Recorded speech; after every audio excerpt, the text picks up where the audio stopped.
Welcome back to Savage Harry, where today we crack open the wildest what if Harry Potter was secretly an Uchiha?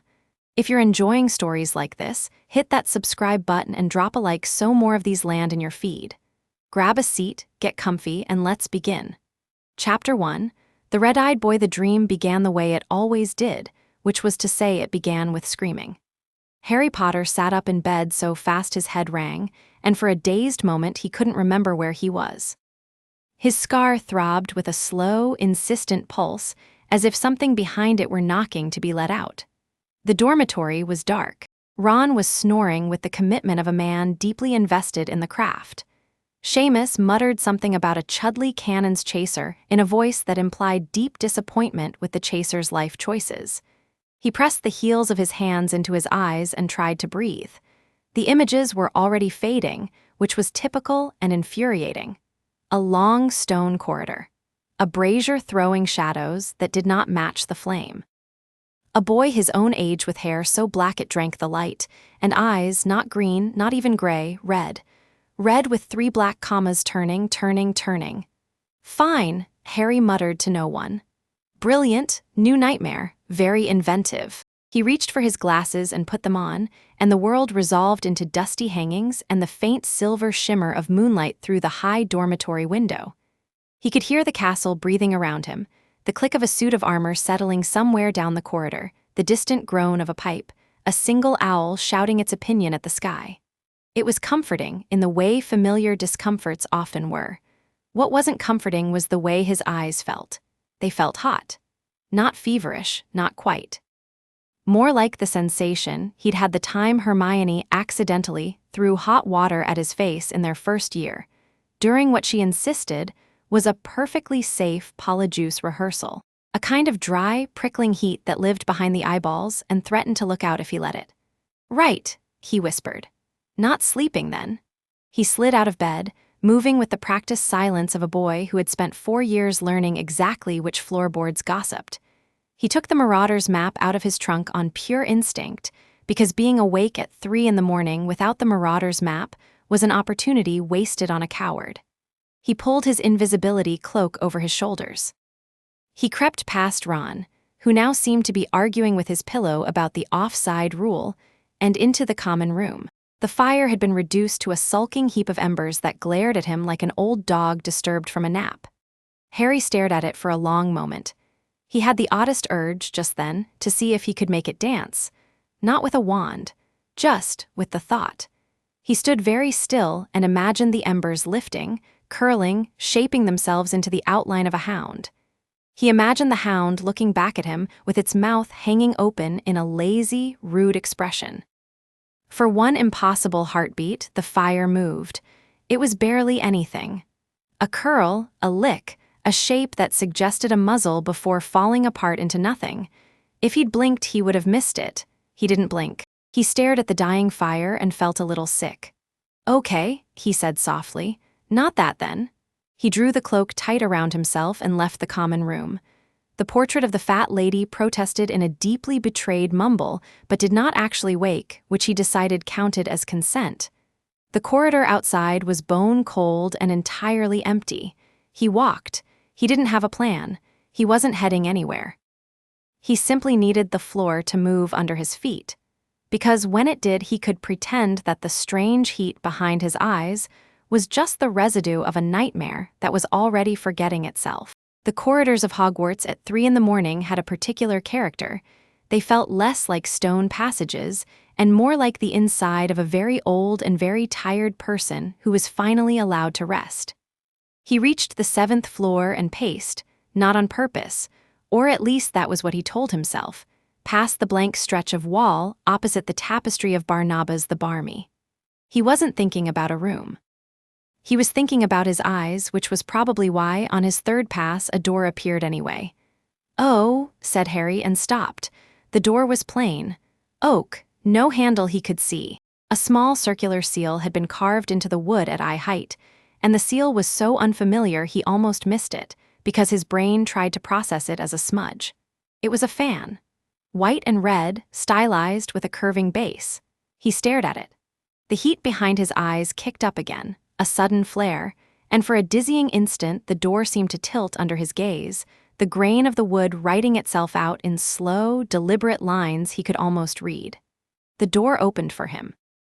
He stepped through before his common sense had time to file a complaint. It wasn't a big room. It was the size of the Gryffindor boys' dormitory, perhaps a little smaller. It smelled of old paper and cold stone, and something sharper that he eventually identified as candle wax. A single candle was burning on a low table in the center, its flame steady despite the draft from the opening door. Around the walls stood shelves, and on the shelves sat scrolls, not books, not parchments bound with ribbon in the British style, but rolled scrolls tied with dark red cord. He had never seen shelving like this anywhere in the castle. He had never seen scrolls like this anywhere in the castle either. On the far wall, painted in what looked like faded red lacquer, was the fan shape from the door. Harry took the cloak off slowly. He couldn't have said why. It felt suddenly like wearing it was rude. "Hello," he said. The candle on the low table flickered once as if in greeting. He reached the table. There was a single scroll laid out across it, unrolled, pinned at the corners by 4 small black stones.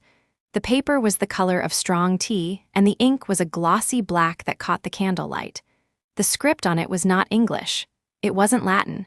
It wasn't anything he recognized. It was a beautiful, brushy, deliberate thing.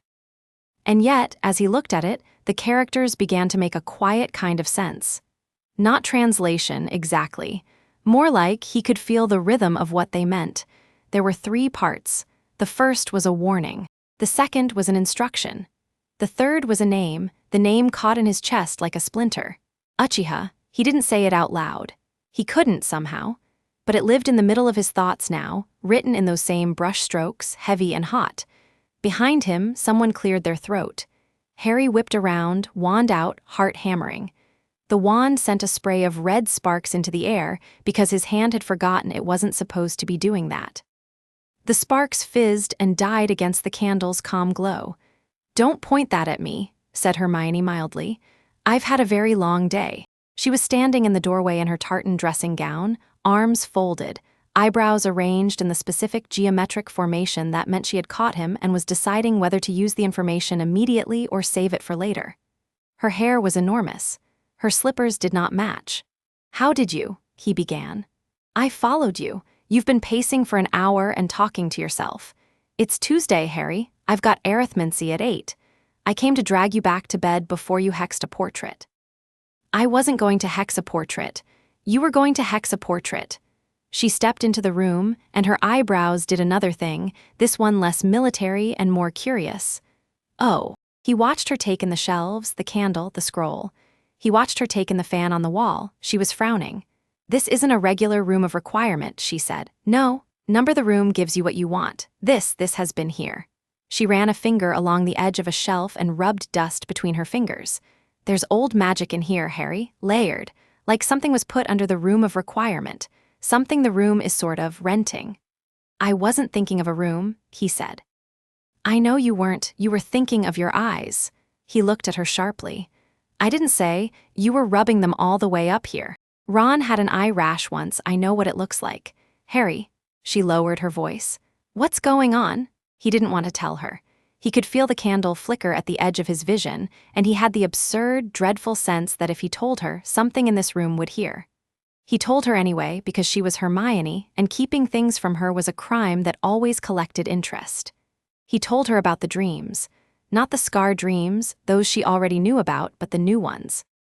The corridor, the boy with the red eyes, the scroll. The feeling that the sorting hat had been keeping notes on him behind his back.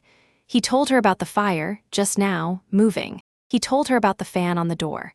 She listened without interrupting, which in Hermione translated roughly to "I am rearranging my entire mental filing system about you and will be sending you a bill."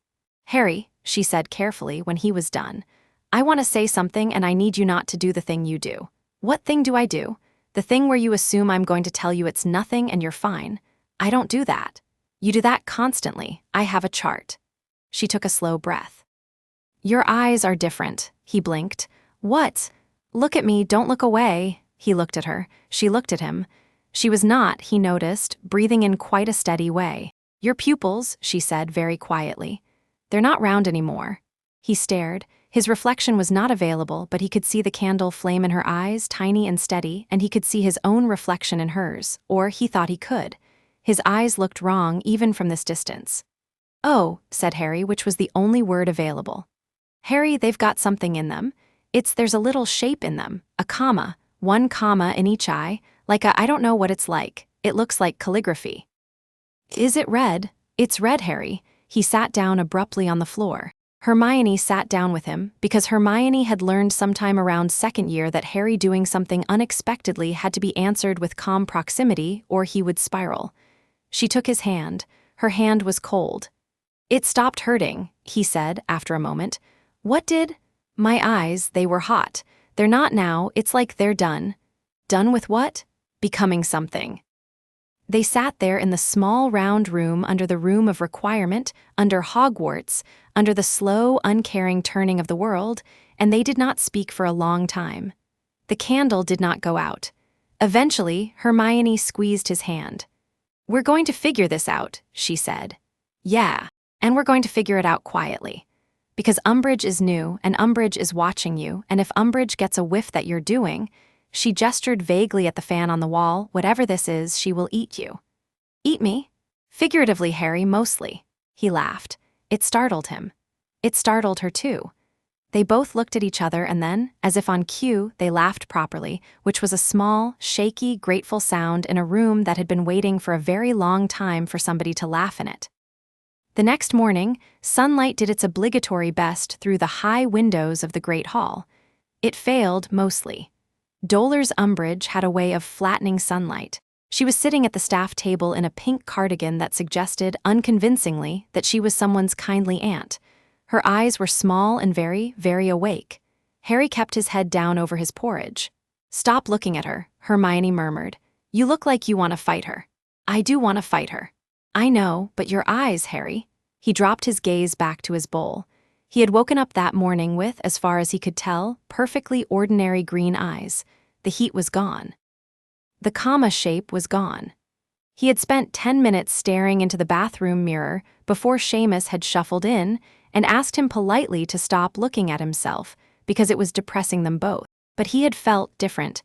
He could hear things he couldn't have heard a week ago, the scrape of Neville's knife, the whisper at the Ravenclaw table 3 rows across about Padma's new earrings. The single, dry cough Umbridge gave every 60 seconds like a clockwork apology. It'll settle, Hermione had said at breakfast.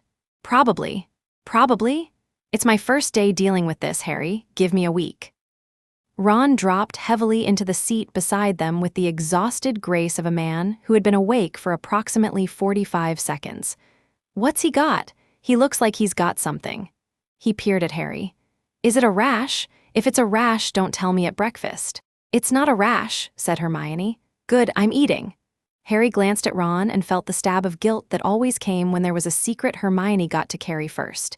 He would tell Ron, he had to tell Ron, he had to figure out the shape of the thing before he handed Ron a shape he didn't understand himself. It's my scar, he said, which was a true thing and not a whole thing. Ah, said Ron sympathetically. Right, carry on. Umbridge coughed. The whole hall flinched minutely, and Harry thought, not for the first time, that she had a remarkable gift for being able to make a room notice her without actually being interesting.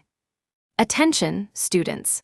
I shall be conducting an inspection today of several classes.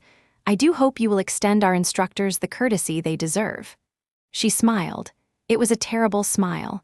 It was the smile of a toad who had eaten the concept of being nice and was now trying to regurgitate it. Oh no, said Hermione under her breath. Oh, brilliant, said Ron, fully aloud, which got a laugh from the Gryffindor fifth years and a sharp twitch of the smile from the high table. Harry felt the heat behind his eyes again, very briefly. He looked down at his porridge until it passed.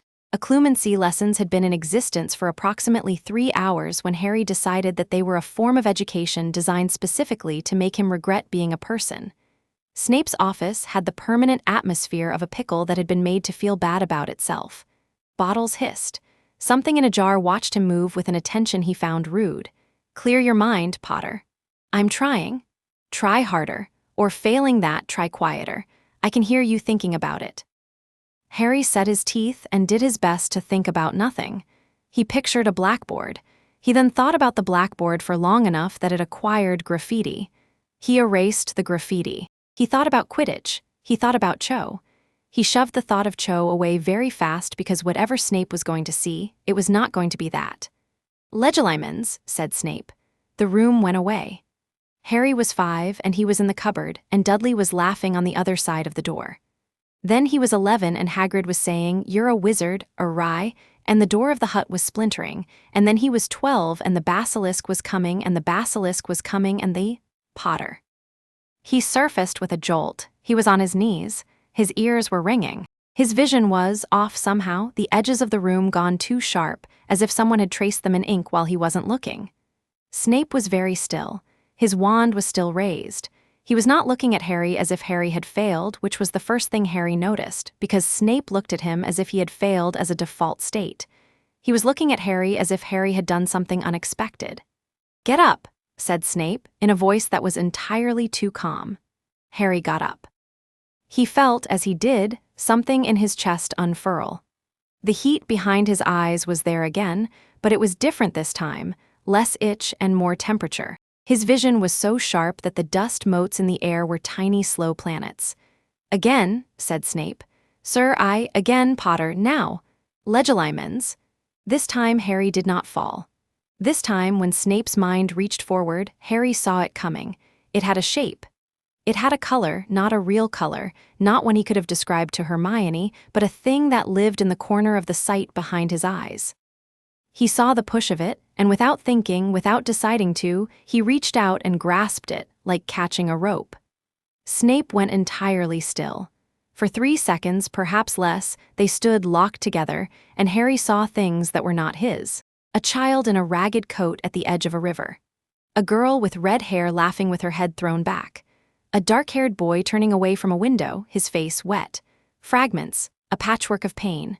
He also saw, and this is what stopped him, a single unfamiliar image, a man with long black hair and eyes that glowed faintly red in the firelight. The man was speaking to someone Harry couldn't see. The man was smiling. Harry let go. He fell back a step, both hands over his face. Snape lowered his wand very, very slowly. There was silence.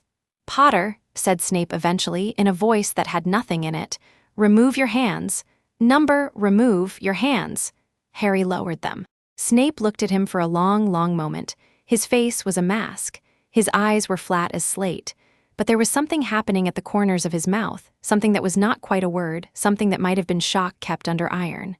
"That will do," Snape said at last, "for today. Sir, that will do. Leave."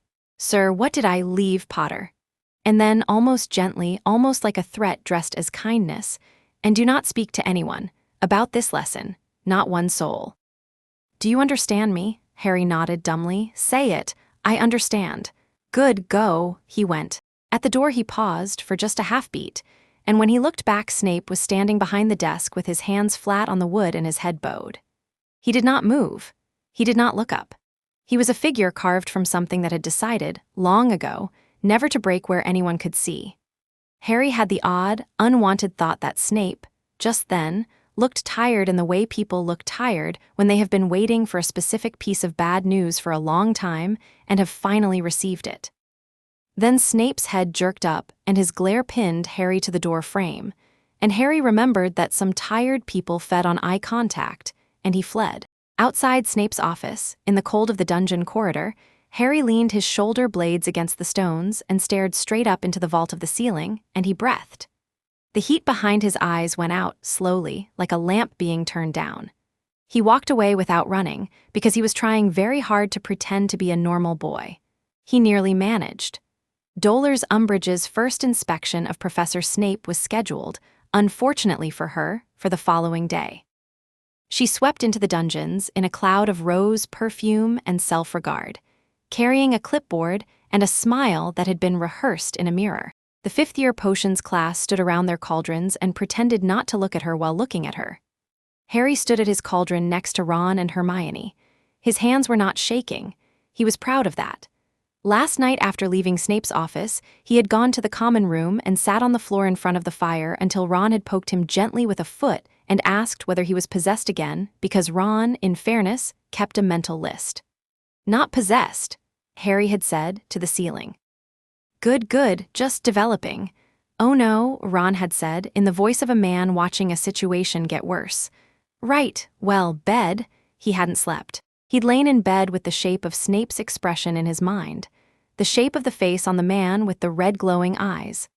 Eyes forward, Mr. Potter, said Umbridge sweetly, sweeping past his bench.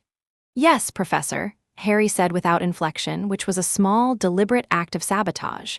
Snape's lesson was, for Snape, gentle. He did not assign anything complicated. He set them a calming draft. A first year could have managed it, given enough patience and a willingness to suffer.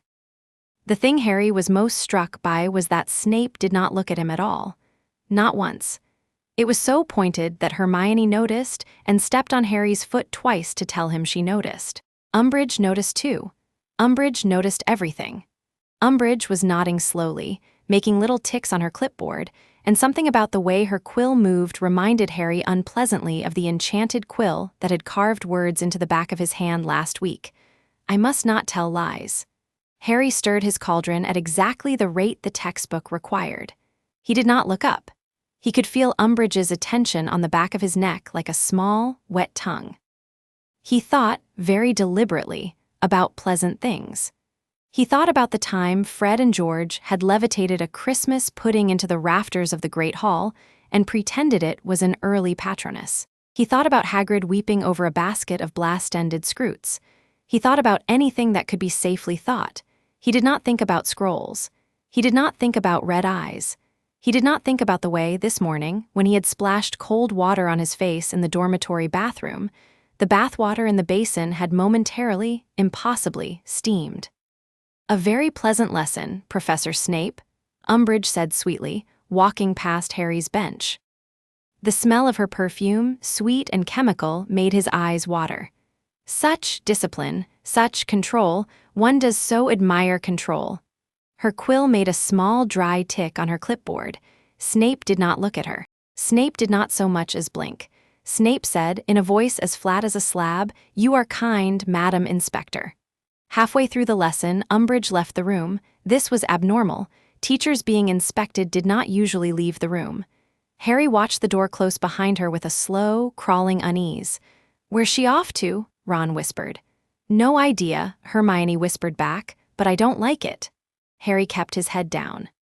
He slid a sideways glance at Snape, who was circling the room with his arms folded, and for a single instant Snape's eyes met his. They said absolutely nothing. They said absolutely everything. They said, "Stay." He stayed. He and Ron and Hermione stayed. Class ended. The other students filed out. Snape said, without looking up from his desk, "Close the door, Granger." Hermione closed the door. "Mr. Potter." "Sir, what happened in my office last night is between the two of us. It will remain between the two of us. If you speak of it to your friends," he raised a hand to forestall Hermione, who had started to say something that would have been extensive, "I will know. There are reasons for this that you do not yet need to understand, and that I do not propose to explain. Is that clear?" "Yes, sir." "Unfortunately for both of us, you are not a boy who specializes in concealment. So you will listen to me and you will begin to learn." Snape's mouth thinned. "You will come here 3 nights a week, officially for occlumency. Actually for adjacent instruction. Do not be late, do not arrive early, do not discuss this with the headmaster." Not with anyone, Potter." Harry stared at him. "Why?" he said, because he could not ask. Snape's eyes flicked once to the door, as if to check it was closed and it intended to stay closed. Then he looked back at Harry, and, in a voice so quiet Harry had to strain to hear it, he said, "Because someone killed your family line once, Potter, and they did not finish the job, and they are interested in trying again." His mouth twisted briefly. "And they will not be alone." "What, out, all 3 of you, out?" They went out. Or rather, they were halfway to the door when Snape said, so softly it was almost not audible, "Potter." Harry paused. "Tell Granger she may eventually know, not Weasley." A pause. "Weasley cannot keep a secret from a house elf. Granger can keep a secret from God." "Why are you letting me tell her at all?" "Because," Snape said, and he sounded, briefly, almost amused, If I do not, she will work it out by Thursday, and I would rather she worked it out with our help than against us. Now go, and Potter eat, you look like a ghost. I don't eat, Potter. They went out. In the corridor, Ron opened his mouth, and Hermione placed a gentle, firm finger against it. Not here, she said. Not yet. They walked back up toward the great hall in a silence so taut you could have tuned a violin on it. At the top of the dungeon stairs, they passed Umbridge coming the other way. She was smiling her small, tight, rehearsed smile. She was carrying her clipboard.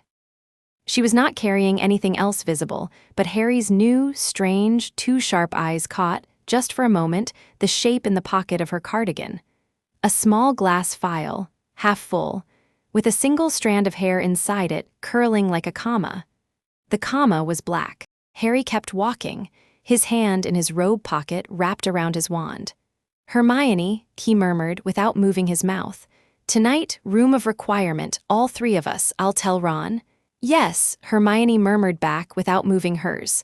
We're in it now, yeah. Behind them, Umbridge coughed her dry little cough. Harry did not look back. But the heat behind his eyes lit up, all on its own, and for the briefest moment the corridor went too sharp, and he saw, clearly, awfully, the outline of a second figure walking a little behind Umbridge and to her right. A man, a wizard, tall, cloaked, his face half turned away, and the single visible eye, catching the torchlight, burned red. Harry blinked. The figure was gone. The corridor was empty. Hermione looked at him sharply. What? Tonight, Harry said. The room of requirement, when Harry called on it that night, was not the hidden round chamber from the evening before. It gave them something more sensible: 3 armchairs, a fireplace, a pot of tea already steaming on a low table, a bowl of biscuits that Ron immediately found the emotional energy to appreciate. The walls were blank. The door locked itself behind them with a small, satisfied click, the way a cat settles after choosing a lap. Right, said Ron through a mouthful of biscuit. Out with it. You've both been making eye contact at each other like a pair of old spies, and I am not having it. So Harry told him, all of it. The dreams, the fire, the hidden room, the scroll, the fan, Snape's office, Umbridge, the comma of hair in her cardigan, the tall man in the corridor. Ron listened. Ron was not good at listening, usually. Ron was good at interrupting with theories and snacks. Tonight he did neither. He sat with his hands wrapped around his mug and he listened, and when Harry finished, he put his mug down very carefully, as if it were suddenly fragile. UCHIHA, he said, trying the word. What's an UCHIHA? That's the thing. I don't know, I just know it. All right, Ron rubbed his forehead. So let me see if I've got this. You've got wizard grandparents, which is normal-ish. You've got wizard great-grandparents, which I can handle. And somewhere back there, there's a lot of people with fire, magic, and scary eyes, and Snape knows, and Umbridge might know, and at least one of them is actively recruiting. Yes. Cool, cool, cool, cool. He picked up his biscuit again. I love my life. Ron, I'm fine, I'm processing. He pointed the biscuit at Hermione. Tell me you've got a plan. I've got 3, said Hermione, who was already halfway through a list in her head and looked, for the first time all day, happy. First, we find out what the scrolls in that room actually say. Second, we find out what the thing is Umbridge has in the file, because if that's what I think it is. It's hair, said Ron. Hair, isn't it? Someone's hair. It's someone's hair, which means she's planning polyjuice, which means she wants to be someone, or she wants someone else to be someone. Either way, it is not a good thing for a woman with her personality. Third, said Hermione, and this was quieter, we figure out who that man is. The one Harry saw in the corridor. Because if he's real, and if he works for Umbridge, then the Ministry has put someone in this castle who is, like you, Harry. And that is the worst news I can think of. Why is it the worst? Because either they're here to help you, which would require the Ministry to know about your heritage, which means Dumbledore has been lying to everyone, including probably you, or they're here to hurt you, which means someone is hunting the line, and they haven't stopped. Snape said someone tried before, Harry said slowly. He said they didn't finish. Voldemort, said Ron. Or, said Hermione, someone older. The fire in the grate flared briefly. All 3 of them looked at it. Did you do that? Ron asked Harry. No, said Harry, and then, honestly, probably not. Good chat, said Ron. Excellent chat. They sat in silence for a minute. The room provided, apropos of nothing, a second plate of biscuits. Ron reached for it without looking, which was when Harry knew Ron had fully adopted the crisis. Harry, Hermione said carefully, show me your eyes. They're normal. Show me anyway. He took off his glasses. He looked at her. Her face in the firelight was soft and focused, that particular focus she had when she was solving a problem she loved. She leaned in. She studied him. Her breath was warm on his cheek. Still green, she said after a moment. Okay, and the heat? Gone, mostly. Mostly? There's a kind of low simmer. I can feel it if I concentrate. He hesitated. I think I could turn it on. Don't, said Ron very quickly, and then, sorry, it's just I have a bad feeling about turning on any part of you voluntarily. You are not a well-regulated appliance. Don't, agreed Hermione for less comedic reasons. Not yet. Not until we know what it does and who might be watching. Harry, listen to me. This is the rule. Nothing new in public. Nothing new in front of teachers. Nothing, absolutely nothing, in front of Umbridge. Understood? Understood. Including the fire, including the dust motes trick, including the too sharp hearing thing, including, she took a breath, looking at people. Harry's stomach turned over. What does that mean? It means your eyes did something to Snape last night. I don't know what, but you saw his thoughts, Harry. You described his memories to me like you'd sat through them. That's not a thing wizards do to Snape. Snape is a castle, and you walked into his front door. I didn't mean to. I know, that's why the rule is not yet, not until you know how not to. Okay, swear. I swear. Good. Hermione sat back, the firelight caught in her hair. Right, scrolls, file, tall man. We split it up. I'll take scrolls. I can spend tomorrow night in the underroom if it'll open for me. Ron, you take Umbridge. Watch her, try to figure out who she's in contact with. Harry, I'll take the tall man. Harry, I'll be careful. You will not. I will be as careful as I am capable of being, which will be reasonably careful, I promise. He paused. Also, I want to write to Sirius. Why? Because he knew my parents, and because my gran, Lily's mum, is from somewhere further back than anyone ever bothered to tell me about. And if there's anyone who'd know a family scandal, it's Sirius. All right, said Hermione. But use the mirror and be oblique. Nothing that can be intercepted. Obviously. Not obviously, Harry. You are the least oblique person I have ever met. You once told Filch you were late to class because you'd been dueling a suit of armor. I was dueling a suit of armor. That was the problem. Ron snorted into his mug. The fire cracked. Also, Harry said in the tone of somebody who had been saving the worst bit, the boy in my dream, he's not a stranger, not in the way strangers are strangers.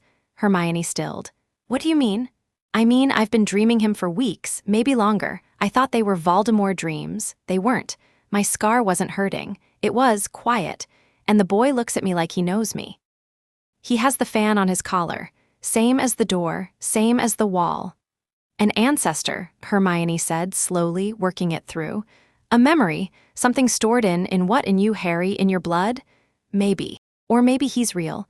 Maybe he's alive somewhere and I'm catching him, like a radio catching a wrong frequency. Wizards don't use radios, said Ron automatically. Muggles do. He looked not British. His clothes weren't British. They weren't robes at all, like armor, but cloth like what a fighter might wear, a person used to moving. A warrior, said Hermione. Yeah. Harry. Hermione set her mug down. If you dream him again, try to talk to him. Try to ask his name. But if anything goes wrong, if he tries to enter your mind, if he tries to pull you out of your own head, wake yourself up any way you can. How? Bite your tongue, dig your nails into your palm, scream, whatever works. And Harry, next time you feel the heat, next time the world gets too sharp, do me one favor. What? Close your eyes, keep them closed for 10 seconds, count them, then open. Why? Because eyes that powerful need to learn their own off switch before they learn anything else. The room of requirement, which had clearly been listening, produced, without fuss, 3 small enchanted notebooks, 3 self-inking quills, and a large wall map of Hogwarts with colored pins beside it. Oh, I love this room, said Hermione happily. Sleep, when Harry got to it, was not kind. He dreamed of a long stone corridor, of a brazier, of a boy his own age with hair so black it drank the light, of red eyes that looked at him and knew him and were not surprised. "You're awake," said the boy in the dream. "Am I?" "Not yet, but almost." The boy tilted his head. "I've been waiting, don't let them use you." "Who?" The boy did not answer. The boy was gone. The brazier burned blue for a single heartbeat, and then the corridor folded up like a piece of paper and Harry's eyes opened in the dormitory in the dark. His scar didn't hurt. For once, that was almost worse. He lay on his back and looked at the ceiling and felt, under everything else, the slow, warm pulse of something new in him that did not belong to Voldemort, that had never belonged to Voldemort, that was his own. "Don't let them use you," he murmured at the canopy. Outside, somewhere in the grounds, an owl called twice. Somewhere, further away, something answered it. In a study 300 miles south of Hogwarts, in a house so small and respectable it might have been embarrassed to admit itself, Dolores Umbridge set a small glass phial down on her writing desk and smiled, the way she always smiled when she thought nobody was watching. Wider, wetter, with too many teeth. The hair inside the phial curled and uncurled like something asleep. Soon, she said to no one, which was not quite true, there was a man in the corner of the study. He had been standing there for some minutes. He had not moved. He did not breathe loudly. The shadow he cast was fractionally too long for the lamp that threw it. That was how you knew. Soon, he agreed. The boy is useful. The boy is dangerous. Useful things are dangerous, Marcus. That is the nature of useful things. She unscrewed the phial and tipped the hair out onto a square of black silk. It lay there like a question mark. "Tell me what you saw." "A pulse. In the corridor after potions. A stirring. The boy's lineage is not dormant. It has woken." "Oh dear." Umbridge giggled, a small, soft, private giggle. Oh dear, how inconvenient for him." "How inconvenient for us," the man corrected quietly. He stepped forward and the lamplight caught, just briefly, the single visible eye on the side of his face that turned into the light. The eye was red. Dolores Umbridge looked at the eye. The eye looked back. She did not flinch. Dolores Umbridge did not flinch at things. She took notes. "You will stay near him," she said. "You will be my pair of eyes. Between us, we will know him better than he knows himself. We will know when he is ready. We will know when he is collectible. And if the Dark Lord asks?" "The Dark Lord does not need to know yet. The Dark Lord has bigger quarry. Let him have his quarry. This little one is ours." She folded the silk and returned the hair to the phial. "He would destroy it out of spite. I prefer to preserve." The man inclined his head. When he moved, the shadow on the wall rippled strangely. When he reached for his cloak, his hand had, for just an instant, too many fingers for the angle. Then the angle resolved, and his hand was a hand, and he was gone. Umbridge sat at her desk for a long time after he left, tapping a pink-painted fingernail against the phial, watching the hair curl. "Soon," she said again, the way other people said good night. She reached for her quill. She began, in her small, tight, painstaking handwriting, to write a letter. It was addressed to no one visible. It began, "Dear friend," and it described, in the deeply unsettling language of someone mistaking surveillance for affection, the way Harry Potter had moved through the dungeon corridor that afternoon, the set of his shoulders, the precise shade of the flicker she thought she'd seen when the torchlight crossed his face. She would send the letter, she thought, by owl that did not return. She had several such owls. Owls that did not return were, in her experience, the most reliable kind. There was no one to interrupt an owl that did not return. There was no one to read what it carried if it was intercepted, because it was never intercepted. It simply stopped existing, somewhere between sending and arrival, and whoever was intended to receive it received it all the same. Ministry transport was full of such quiet marvels, if one knew where to look. She finished the letter, sealed it with pink wax, pressed it with a small, neat seal in the shape of a cat's paw, and laid it aside to be collected.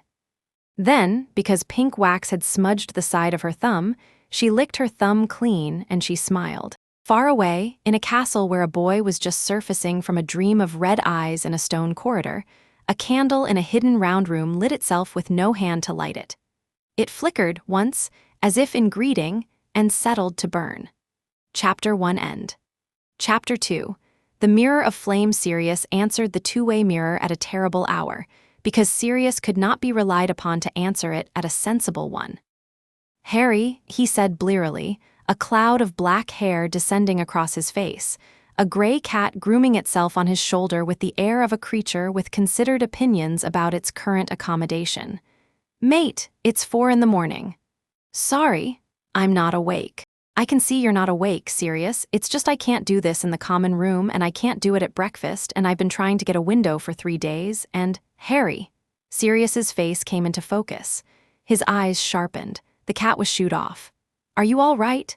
"I'm all right. I've got a question." "Ask it." Harry hesitated. The mirror was, in theory, unlistenable, a piece of marauder cleverness that did not rely on any line anyone could tap. Hermione had checked it twice with a charm that had sent her into a brief frenzy of admiration at James Potter's cleverness, which she only admitted to him, because she still disapproved of Sirius on moral principles. "What was Mum's side of the family like?" Harry said.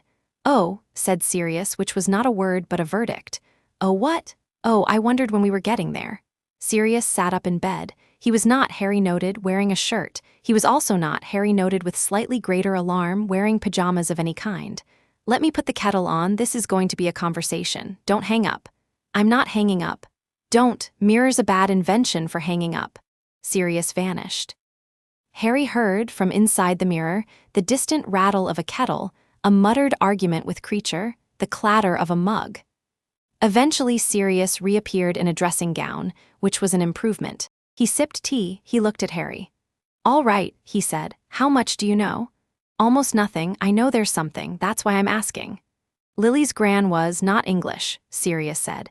He said it carefully, the way a person says things they have promised themselves never to say carelessly. "Lily's gran was a witch from a very, very old line, and the line wasn't British, and it wasn't Western, and the magic didn't look like British or Western magic. Lily never talked about it." "Your grandmother, Lily's mum, Rose, knew a bit, I think, but she'd been raised Muggle. Her mother had decided, when she married Rose's father, to put the line down and walk away.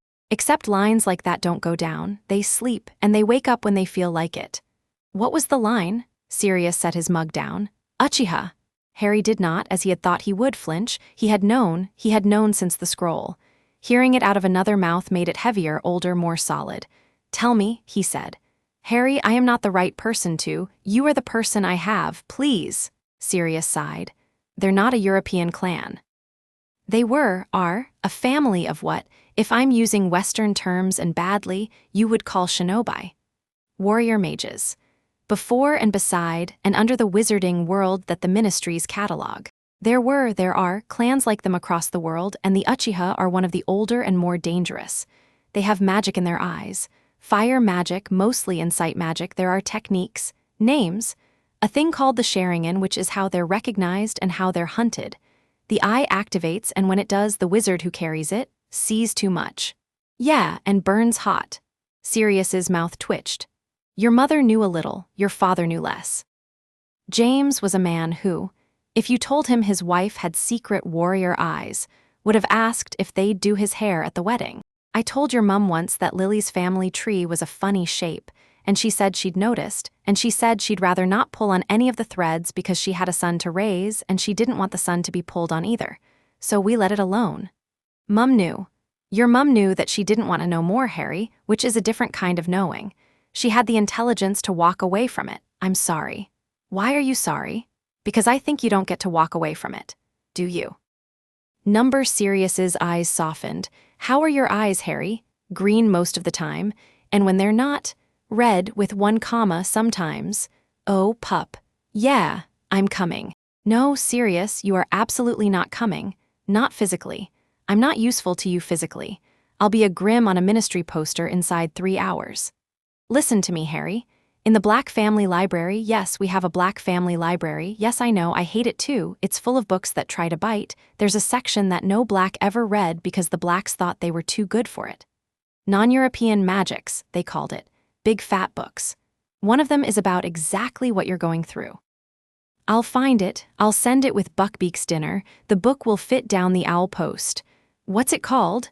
I can't remember. It has a fan on the cover." Harry closed his eyes. "Yeah, it has a fan, I believe you." "Harry, one more thing." "Yeah, be careful about Snape." "Snape knows, does he?" In my head, he saw something. Sirius's face did an unpleasant thing. The cat, sensing mood, prudently left the bed. Harry, Snape has had a life full of people with secret eyes, and his record there is not spotless. Do you know why he teaches occlumency? Because Dumbledore made him? Partly. Mostly because Snape knows what it looks like when a mind opens. He was one of us once. He opened to the wrong thing. I don't know if he'll be good to you. I don't know if he'll try to use this. I don't think he will. But Harry, if you feel him pulling you, pull away. And if he says, don't tell Dumbledore, he said it already. Oh, brilliant. He said Dumbledore can't know. Yeah, well, I'd be inclined to agree with him on this one specific occasion, pup, because here is the thing about Dumbledore. Sirius smiled without humor. He is a man who has plans within plans within plans, and he is a man who keeps things from boys he loves if he thinks keeping things from them will make them easier to maneuver. I don't know if he knows what you are. But if he does, and he hasn't told you, that tells you something about what he's planning. Harry did not say anything. He did not have to. Sirius saw his face and softened again. Go to bed, Sirius said. I'll send the book. Thanks. Harry, burn hot but don't burn down, all right? All right. The mirror went dark. Harry sat on the edge of his bed in the dark of the dormitory and held the mirror in both hands, and after a long moment he pressed it against his forehead and he breathed. The book arrived by morning. Buckbeak improbably carried it. Hedwig followed behind in the manner of an offended chaperone. The book was enormous. It had, as advertised, a fan on the cover. It weighed approximately 2 stones. Ron looked at it over breakfast and whispered, "If I try to lift that, my arms will come off," and Hermione said, "Pass it to me, please," and lifted it one-handed with faintly smug ease. "We read in shifts," Hermione said. "One of us always reading, one always sleeping, one always doing Umbridge's homework so she can't fail us out of the castle on a technicality. Ron, you'll sleep first." "Why?" "Because your face has already decided the plan is too much." "Fair." They retreated that evening to the room of requirement. The room obliged with 3 armchairs again, and a 4th one it refused to explain. Crookshanks had followed Hermione up. Crookshanks claimed the 4th chair, settled in it, and looked at all of them as if daring them to evict a cat. "Fine," said Hermione and opened the book. It was not in English. It was not in anything, quite. It was written, apparently, in 3 scripts layered on each other. Latin, Chinese characters, and something with long, swooping brush strokes that reminded Harry of the scroll in the hidden round room. When Hermione turned the pages, the scripts flickered, and the words reorganized themselves on the page, and after a second they became English, or, rather, a sort of English that was trying hard to be useful. "Translation magic," Hermione murmured, delighted. "Ancient. Very good. Oh, this is wonderful."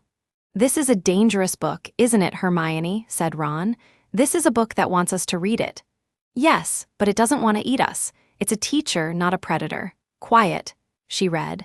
For 3 nights she read, and Harry and Ron read too, and they read to each other in shifts, and Crookshanks yawned and judged them, and in between reading they practiced. Harry practiced with candles first. Hermione said fire was a starting point because a failure of control with fire scaled politely. A small flame was ruined curtains, a medium flame was ruined furniture, a big flame was ruined house. One could, she said firmly, stop before house. They put 4 candles on the floor in a square. Harry sat inside the square. He was supposed to make all 4 flames tilt toward him without moving his hands. "Don't push," Hermione said, from just outside the square, reading from the book. "It's not like a spell. It's not a thing you shove. It's breath. The book calls it chakra. Fire comes out of breath. It says breathe in, hold the thing in your chest, breathe out, and in the breathing out, imagine the flame bend." Harry breathed. He held the thing in his chest. He breathed out. The flame of the candle in front of him lay down on the floor so fast it went out. "Oh," said Ron. "Too hard," said Hermione calmly. "Try softer." Harry tried softer. The next breath, the 4 flames leaned toward him beautifully as if listening.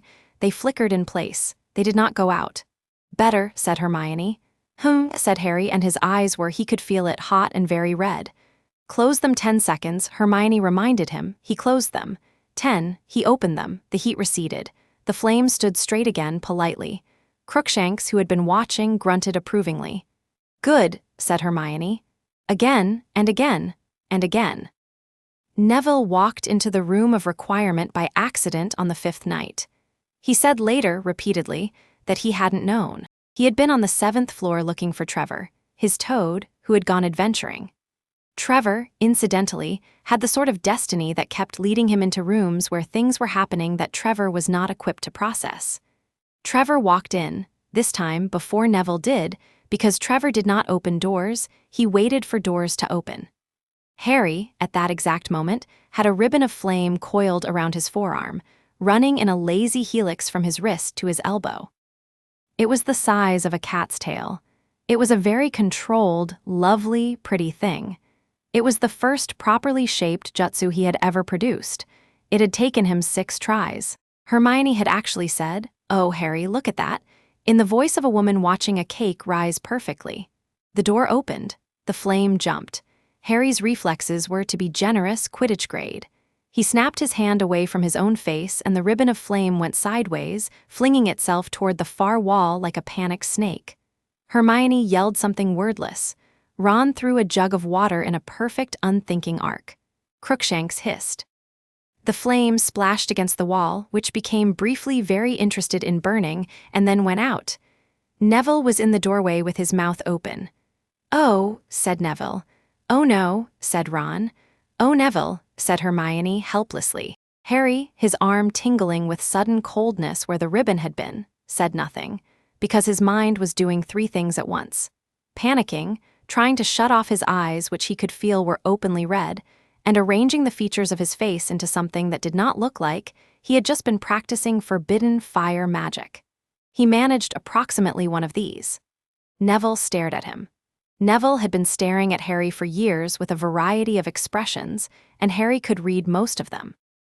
This one was new, this one was thoughtful. "Hi, Harry," Neville said. "Hi, Neville," said Harry. "Your eyes are red." "Yes. Is that on purpose?" "Sort of." Neville walked the rest of the way into the room. He stepped over Trevor, scooped him up, and put him in his pocket. He closed the door very deliberately behind himself. He turned the lock with the small brass key that had not previously existed, and which the room of requirement had apparently decided Neville was allowed to be trusted with. That, more than anything else, made Harry realize this was about to be okay. "All right," Neville said, in a voice that was calmer than any of theirs. "I'm not going to tell anyone, obviously. Everyone sit down." "Neville," Hermione began. "Hermione, I have been in this castle for 5 years. A substantial percentage of those years have involved Harry doing secret things. I have contributed to the secret things budget on more than one occasion. Please." He sat on the nearest armchair. "Please tell me what is happening, and then tell me what I can do, because I want to be useful. I have been trying to be useful since I was 11. I am bad at a lot of things. I am patient, and I am quiet, and I am not afraid of fire. Harry, tell me." Harry told him. It took longer than usual, because Neville was a better listener than Ron and a slower thinker than Hermione, which meant he stopped Harry to ask, very politely, about specific small things that turned out to be unexpectedly important. When did the heat first start? Had Harry noticed any other changes, hearing, smell, skin, temperature?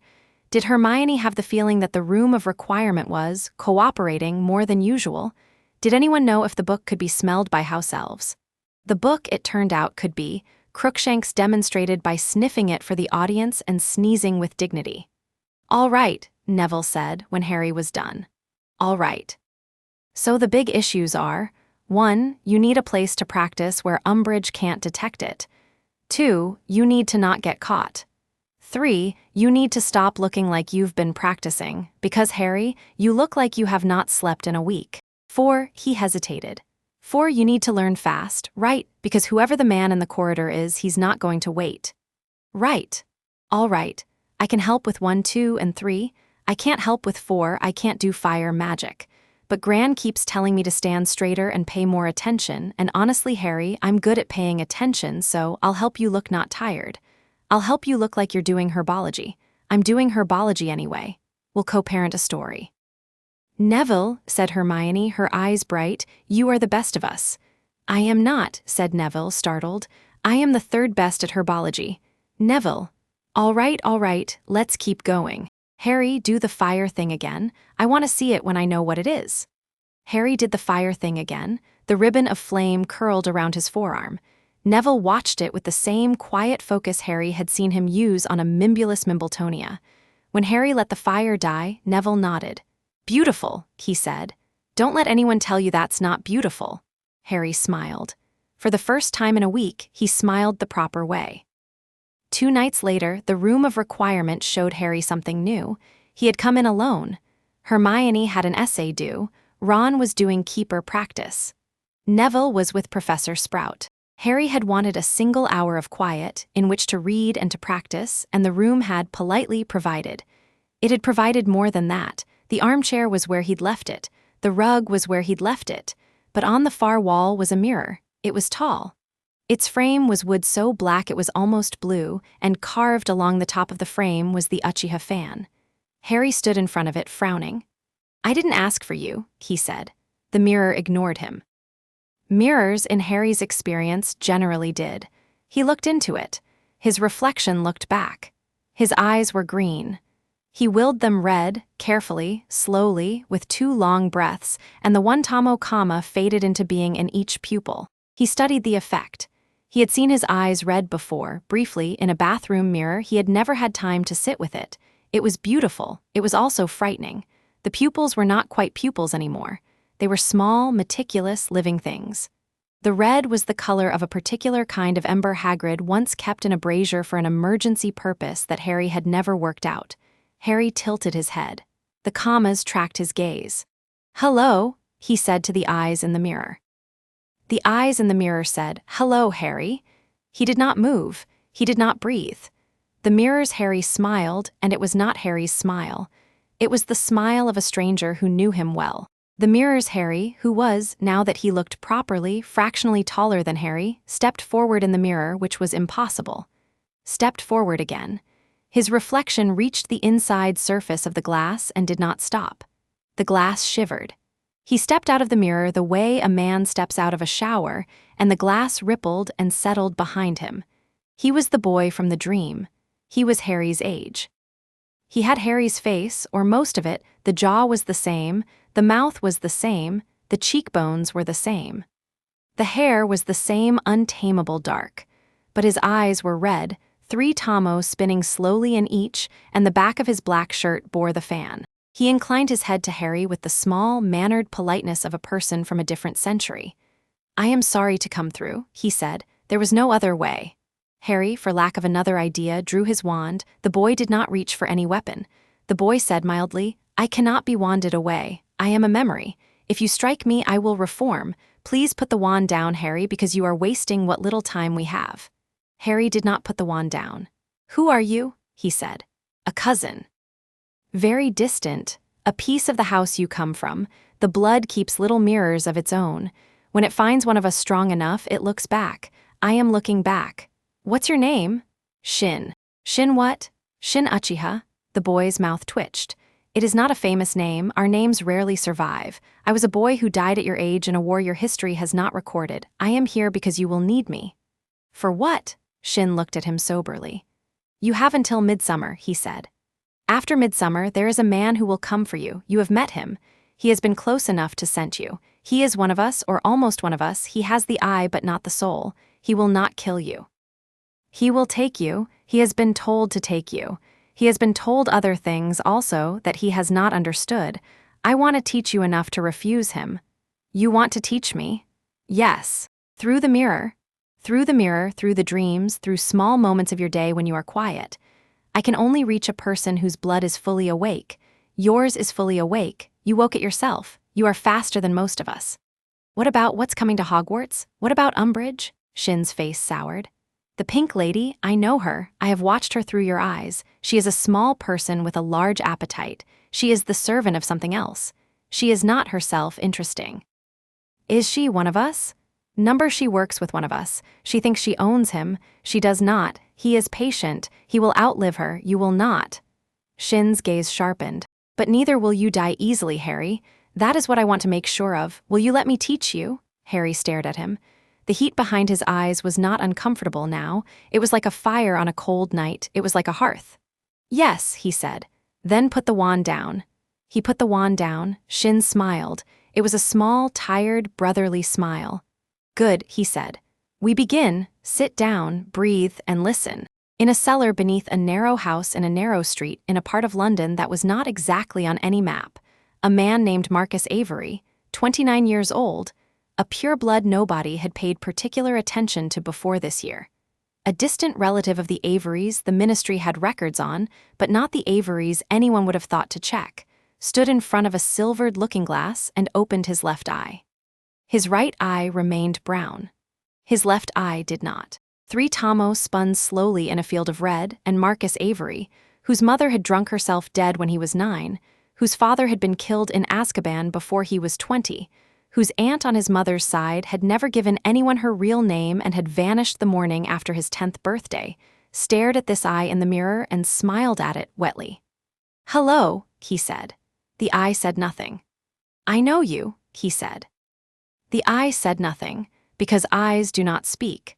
But somewhere in Marcus Avery's chest a thing that had been waiting a long time turned over in its sleep and woke. He sat down on the stone floor of the cellar and drew, carefully on the flagstones with a piece of charcoal, a small stylized fan.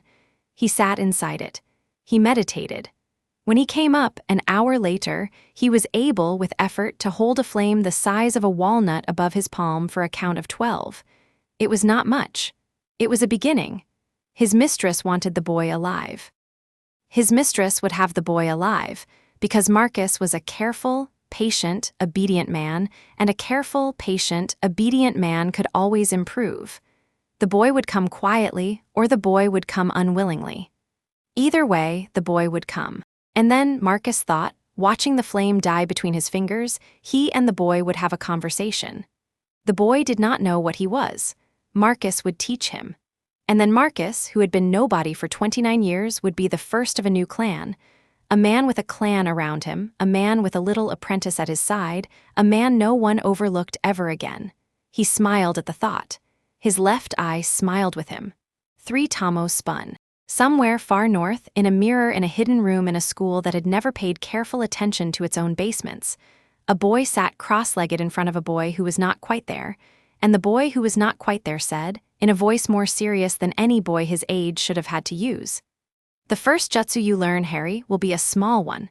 We will call it Fireball. It is not small. It is what small looks like when your clan does it. We begin with breath. In through the nose. Hold. Out through the mouth, shaped like this." Harry watched Shin's hands. Shin's hands moved. Harry's hands moved with them. The fire obeyed. The next week was the best week Harry had had at Hogwarts in 2 years, which told him, honestly, something ugly about the previous 2 years. He slept badly. He ate irregularly. He was scared. But he also had a teacher again, a secret, impossible, half-dead teacher, but a teacher, and he had friends who knew, and he had a plan. Shin taught him in pieces, mostly in the room, sometimes in dreams, sometimes in small moments during herbology or history of magic, when Professor Binns was droning on about goblin rebellions, and Harry was allowed the privacy of his own skull. Shin taught him the shape of his own chakra. Shin taught him to feel the difference between the slow, liquid flow in his legs, reservoir, Shin called it, and the tighter, quicker thread that lived behind his breastbone, which Shin called ignition. Shin was fond of metaphors involving engines and lanterns, and Harry, who had spent a childhood listening to Uncle Vernon monologue at televisions about cars, found these comforting. "You are a lantern," Shin told him one night. "Lanterns have wicks and oil. Wicks without oil burn out. Oil without wicks pool. Your wick is the technique. Your oil is the reservoir. Manage both. When you feel your oil low, stop.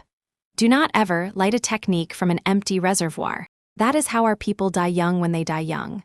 Got it? Also, Harry, when you are tired, do not make fire. Got it? Also, never try a technique for the first time against a person you cannot afford to hurt. Yes. Also, Shin, how many alsos? Many. I am trying to cram a childhood into a month. Be patient with me." Shin's face, for a brief instant, looked sad, not the sad of a teacher inconveniencing a student, the sad of a dead boy watching a living one. "I am doing my best." "I'm sorry," Harry said. "Don't apologize. Learn, that is the apology that counts." So Harry learned. He learned to breathe as Shin breathed, in through the nose with the belly, not the chest, hold, feel the thing in the chest gather, out through the mouth in a shape that bent the air. He learned 3 hand seals that night, and 4 more the next, and by the end of the week he could tell you, without thinking, which of his 12 fingers did what, and which 2 fingers forbade which other 2 from touching. He also learned that Hermione had, in parallel and without tears, gone and read the entire Black family book in a 150-page night. "You look like you've seen death," Ron said, when she sat down at breakfast. "I've read a book," said Hermione primly. "Yeah, that's what I said." She shoved a folded note across the table to Harry. The note said in her precise handwriting, "I have a theory. Room, tonight, bring all of you, bring all of yourself." Harry looked at her. "Theory?" he mouthed. "Big one," she mouthed back. "All right," said Hermione that night once the room had assembled them. She had color-coded a wall chart. She had also, alarmingly, made Ron hot chocolate without being asked, which meant that whatever was coming required bribery. "All right. So I've been working through it. Listen." The book's oldest chapters describe the UCHIHA as an offshoot of a larger group. A Muggle scholar would have called them shinobi, but they weren't. That split after a war. The reason I'm telling you this is because the book also describes a way of recognizing kin at a distance, a magic that pings other UCHIHA. They can feel each other's chakra if they are within a certain range, like 2 tuning forks. "Oh," said Harry. "So," Hermione continued grimly, "the man you saw in the corridor, he pinged you. And Harry, you pinged him, which is why he knew to be close enough to see you. Which means he's been close, and he's been close on purpose," Harry said. "Which means," said Neville quietly, "that he may be on staff." They all looked at each other. "Or a visitor," said Hermione. "Or a tradesman, or anyone, but probably someone with access, because pings aren't a long-range sense." "Umbridge," said Harry at once. "Not Umbridge herself. She's a Muggle-born functionary wearing a tight cardigan, Harry. She's not UCHIHA, but someone close to her. Someone she brings in and out. Someone who, ideally, she can be photographed with and not get fired for." "Could be an Auror," said Ron. "She's always got ministry people in and out." "Could be her T-boy, Ron. It could be literally anyone. We don't know, but we can find out." "I think," she hesitated. "I think Harry can find out because he pinged once. He can ping again." Harry frowned. "You want me to light up on purpose?" "I want you to ping softly, not burn, don't show anybody anything, just sense. Walk the halls with me and tell me if anyone pings back. The book calls it listening breath. It's the smallest thing, it's the opposite of fire, apparently, it's supposed to be." Harry nodded slowly. "Tonight," he said, "before bed, I'll do a lap." "Not alone," Hermione said. "Not alone," he agreed. "I'll go," said Neville, who had been quiet all this time and whose voice, Harry noticed, had in the last week become slightly lower, more cert. "I'm in the green corridor. I can be a cover. If a teacher catches us, I'll say I'm showing Harry the mnemonic for lunar rotations, and they'll be so bored they'll walk away." "Brilliant," said Hermione, "and I'll keep the map." They looked at each other. Crookshanks, on cue, yawned. "All right," said Harry. "Let's go listen." The corridors of Hogwarts after curfew were full of small, ordinary sounds: the settling of stone, the sleepy mutter of a portrait, the creak of a suit of armor shifting to a more comfortable posture. Harry walked them with Neville at his elbow, and he breathed. Shin's voice was in his head, calm and precise. In through the nose, hold. Out through the mouth, only the smallest shape. He listened with something that was not his ears. It took an hour. It took long enough that Neville's patient face had begun to settle into the resigned mask of a boy who had committed to a boring errand. Harry had almost given up on the 3rd floor when, walking past a disused classroom, he felt it. It was not loud. It was not sharp. It was the feeling he had had, once, at the Dursleys, when a dropped saucepan had landed perfectly on its edge on the kitchen floor, and rung with a clean, clear note that hung in the air. It was a tuning fork, and it was in the cellar of another person within range of him, and it was doing almost nothing, the way a tuning fork that has been tapped and then covered with a hand does almost nothing. He stopped. "Harry," Neville whispered. "SHH." Harry turned slowly, following the note. It came from below him. Below the floor he was standing on, below the disused classroom, below the cellar he could imagine farther, past wherever the architecture of Hogwarts ought to end. It came from somewhere that was not supposed to be somewhere. "Is someone down there?" Neville whispered. "Someone close, or their echo, at least. I'm not sure, I think." The note ended, clean. As if whoever had been tapping the fork had put their whole palm flat on it. They had felt him listen. They had stopped. They had not, Harry thought, panicked. They had just stopped, which was worse. "They know I'm awake," Harry whispered. "Do they know it's you? They'll know someone, maybe not me, maybe just a new blood, a fresh one. They know someone new is listening. Good thing we were looking." "Yeah." Neville looked at him sidelong. "Harry, don't take this the wrong way, but your eyes. I know, I'm working on it." "No, I mean, they're different. Just today. There's you've got another comma, haven't you?" Harry's hand rose to his cheek without his permission. He pressed 2 fingers to the bone under his right eye, as if he could feel the tomo from the outside. He could feel the heat, for a certainty, and he could feel, he thought, a subtle shift, like adding a drop of ink to water and watching it bloom. "Oh," he said. "I'm not sure if it's an O or an oh no," said Neville. "But you tell me." "It's both," said Harry. "Let's go back." That Sunday, Dolar's Umbridge posted a new educational decree. The educational decree instituted a Hogwarts Inquisitorial Squad. The Inquisitorial Squad, by a coincidence that fooled nobody, was entirely Slytherin, with Draco Malfoy at the head, wearing a little silver badge on his robe that he kept rubbing with his thumb, as if to reassure it of its own existence. "I am going to hex him," said Ron conversationally at breakfast. "I am going to hex him on the way to Transfiguration, and you are both going to pretend not to see me do it." "I, a prefect, will not see you do it," said Hermione, without looking up from her porridge. "Lovely girl," said Ron. "I knew there was a reason." Harry, who had been watching Malfoy strut between the tables with the peculiar prim delight of a rat who has been handed a crown, was listening instead to a small, careful note at the edge of his senses. The ping had been back twice that morning. Each time very brief. Each time from somewhere below them. Not, Harry had concluded, under the Great Hall, somewhere under the grounds, past the greenhouses, out toward the gates. Not on the staff. Outside the castle. Which meant the man with the red eye was close, perhaps in Hogsmeade, but not inside. This was excellent news and also excruciating news. "Malfoy's wearing a grin," Ron observed. "I find this emotionally difficult." "Don't take the bait," said Hermione. "Ah," said Ron as Malfoy drifted closer. Too late. Malfoy, who had worked his way down the Gryffindor table like a malevolent tide, stopped at their end with an air of great occasion. He did not speak to Ron, he did not look at Hermione, he looked at Harry. "Potter," he said. "Malfoy, you look tired, Potter. You look punchable." A nearby Hufflepuff girl choked into her pumpkin juice. Malfoy's smile widened. He leaned down, very slightly, and in a voice pitched just low enough that only Harry could hear it clearly, he said, "She knows, Potter." Harry went very still. "Knows what?" he said, without inflection. "She knows you've been practicing," Malfoy breathed.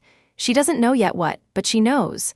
My aunt writes to me, Potter. My aunt cares for her, they chat. I thought you should have a sporting warning since you fashion yourself a sporting man." "Your aunt?" Malfoy smiled. His smile had the cold prettiness of frost on a window. "Oh, Potter, you'll meet her." He moved on. He did not look back. Harry watched him go, and he became aware that his own hand was closed very tightly on the handle of his teacup, and that the teacup, gently, politely, was steaming again for no reason anyone else at the table could have explained. Hermione laid her hand on his wrist. She did not ask. She just held. Slowly, slowly, the tea stopped steaming. "Breathe," she murmured. "I am." "Breathe slower." "I am, Hermione, I am." "Eyes." He closed his eyes. 10 seconds. He opened them. Breakfast resumed. That evening, in front of the long mirror in the hidden room, the real one, the one the room had somehow remembered to keep preserving for him, Harry took off his glasses and, without looking away, burned a small walnut-sized ball of fire above his palm. He held it for 18 seconds. His record, he let it die. He looked at himself. The reflection, for the first time, was just a reflection. A boy his own age, black hair sticking up, face too thin, eyes red with 3 tomos spinning slow in each. Shin did not step out of the mirror this time. Harry understood somehow that Shin was resting. Shin could not always come. Shin was a candle, as he had said, and candles have wicks. "Hello, me," Harry said. The boy in the mirror did not answer. Mirrors generally didn't. He breathed out. The red receded, the commas folded themselves politely away, his pupils went round and green again. He put his glasses back on. He turned to leave. As he reached the door, he paused. On the low table where the candle had first burned, there was now a second scroll, laid out beside the first, pinned at the corners with the same small black stones. It had not been there when he came in. He went over. He looked down. He could not read the script. He did not need to. He could feel the rhythm of it. The first scroll had said warning. The second scroll said welcome home. Harry stared at it for a long moment. "Yeah," he said quietly to the room. "All right, but let's be clear. Home's where my friends are, not where the blood is. Okay?" The candle flickered once, as if considering the statement, and then burned straight and even. Harry decided, because he had to decide something, that the candle had agreed. He left. The door closed behind him. Somewhere, many miles south, a man named Marcus Avery sat bolt upright in a cellar because he had felt a pulse that was not his, and the pulse had said, in the silent language that lived between their eyes, "I am coming, but on my terms." Marcus Avery laughed once in the dark, and it was not a happy laugh. "Come then, cousin," he said to nobody. "We will see whose terms survive." And far above both of them, in a high dark office in a tower at Hogwarts, a silver instrument on a spindle-legged table emitted a faint puff of scented smoke. Dumbledore, alone with his thoughts, looked at it for a long time without speaking. "Oh, Harry," he said eventually with a weariness that had been decades in the making, "I had so hoped you would be spared this one." The smoke curled upward and drew itself, in the air, into the unmistakable shape of a stylized fan. Dumbledore watched it. Dumbledore did not write to Harry. Dumbledore did not, that night, write to anyone. He simply sat at his desk and placed his long, thin fingers on its surface, and he thought. He thought for a long time. And when the first gray light of morning began to leak in through the high windows of his office, he rose, and he crossed to a particular bookshelf, and he pulled down a book with a faded red cover, and he began, at last, to read.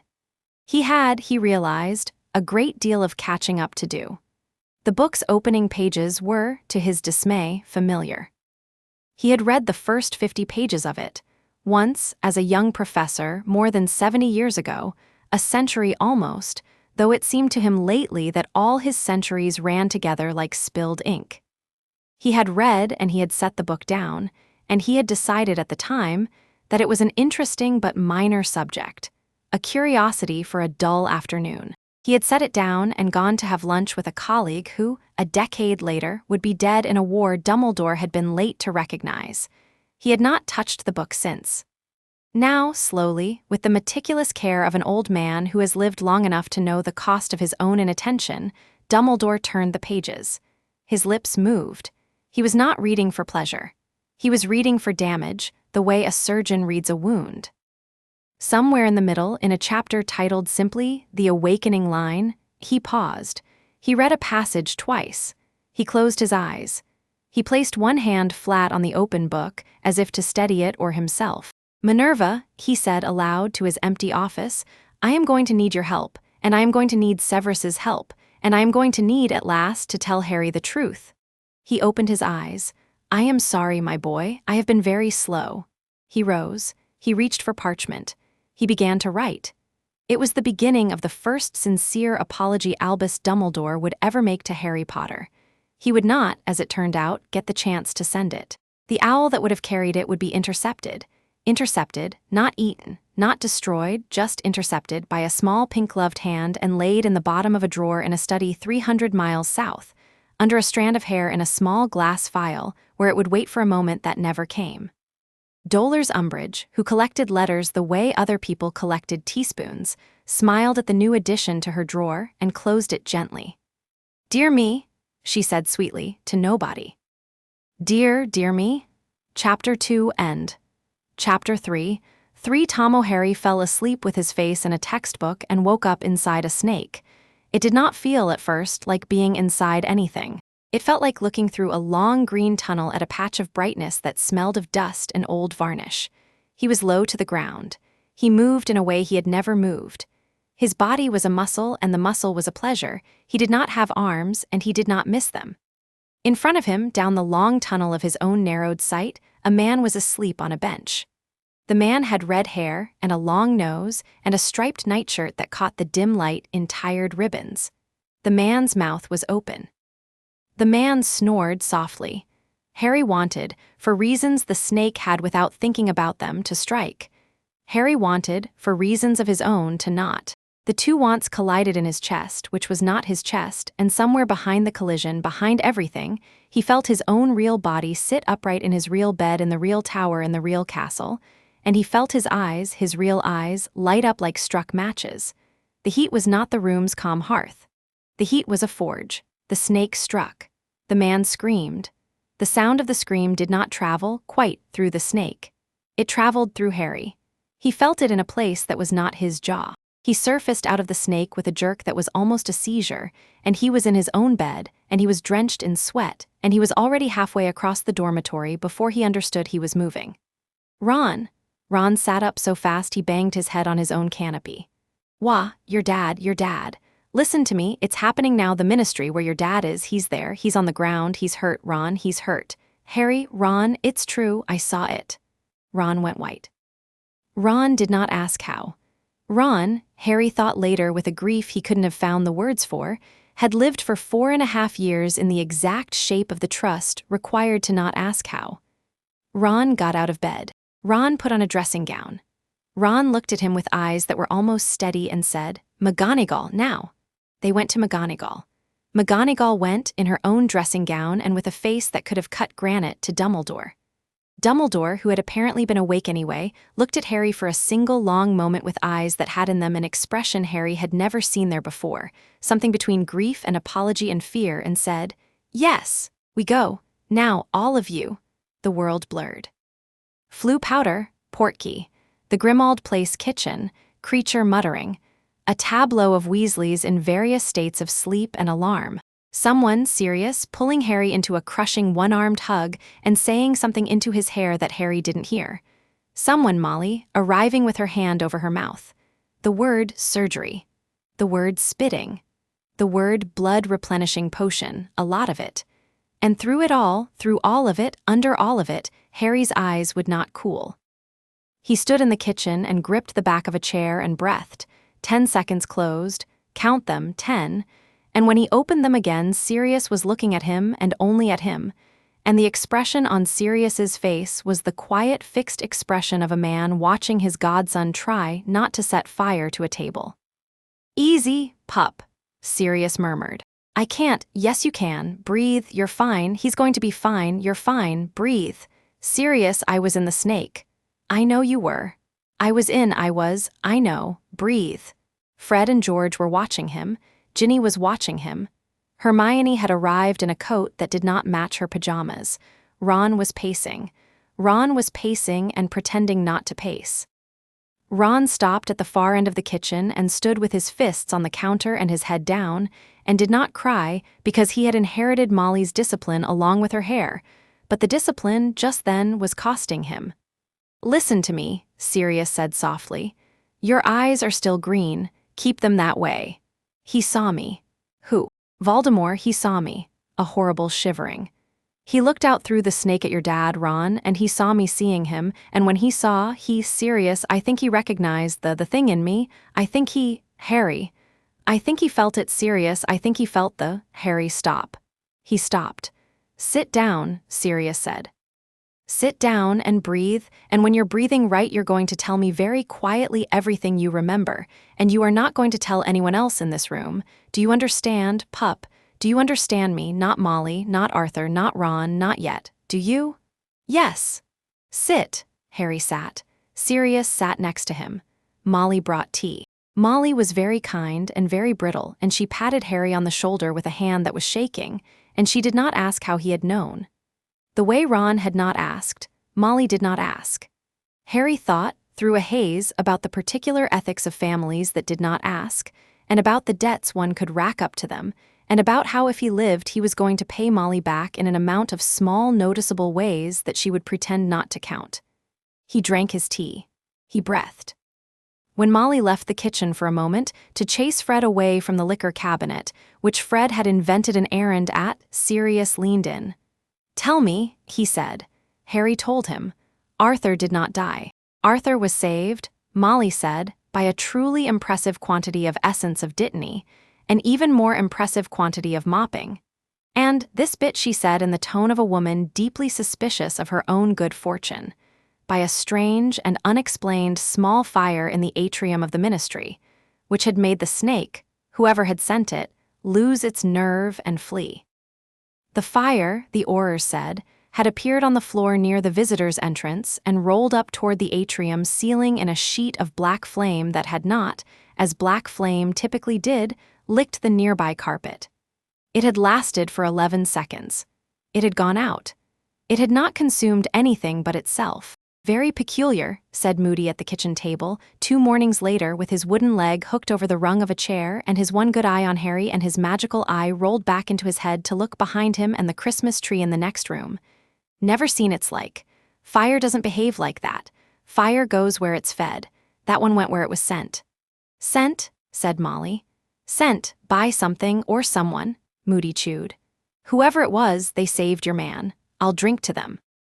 "I will drink to anyone who saved my husband," said Molly firmly, and drank. Harry, who was sitting at the end of the table with his teacup and a face shaped entirely out of willpower, drank too. When Moody left, hours later, he stopped on the threshold of the kitchen to put on his coat, and he looked at Harry for a long moment, and Harry had the perfect and terrible certainty that Moody's magical eye was counting the Tomo in his pupils from across the room. "Lad," Moody said, "sir. Whatever you're doing," and now Moody's good eye was very level, very old, very kind, "do it carefully. Fire is not a thing you ever undo. Nor eyes." "Yes, sir." "Constant vigilance, Potter." "Yes, sir." Moody went. Sirius stood in the doorway behind Harry. When Moody was gone, Sirius said softly, "He'll keep your secret." "How do you know?" "Because he didn't ask." Harry nodded slowly. "A lot of people aren't asking. It's the highest form of love we've got, pup, in this family. Not asking." They went back to Hogwarts after Christmas, eventually, and Harry went back with a permanent new layer of something laid over him. It was not exactly fear. It was more like the careful, brittle grief of a boy who has understood, at last, that he had been a weapon before he had been a boy, and that the weapon had fired, and that, unlike most weapons, he had also chosen not to kill with it. He had not told Sirius, and therefore had not told Hermione or Ron or Neville, that the fire at the ministry had been his.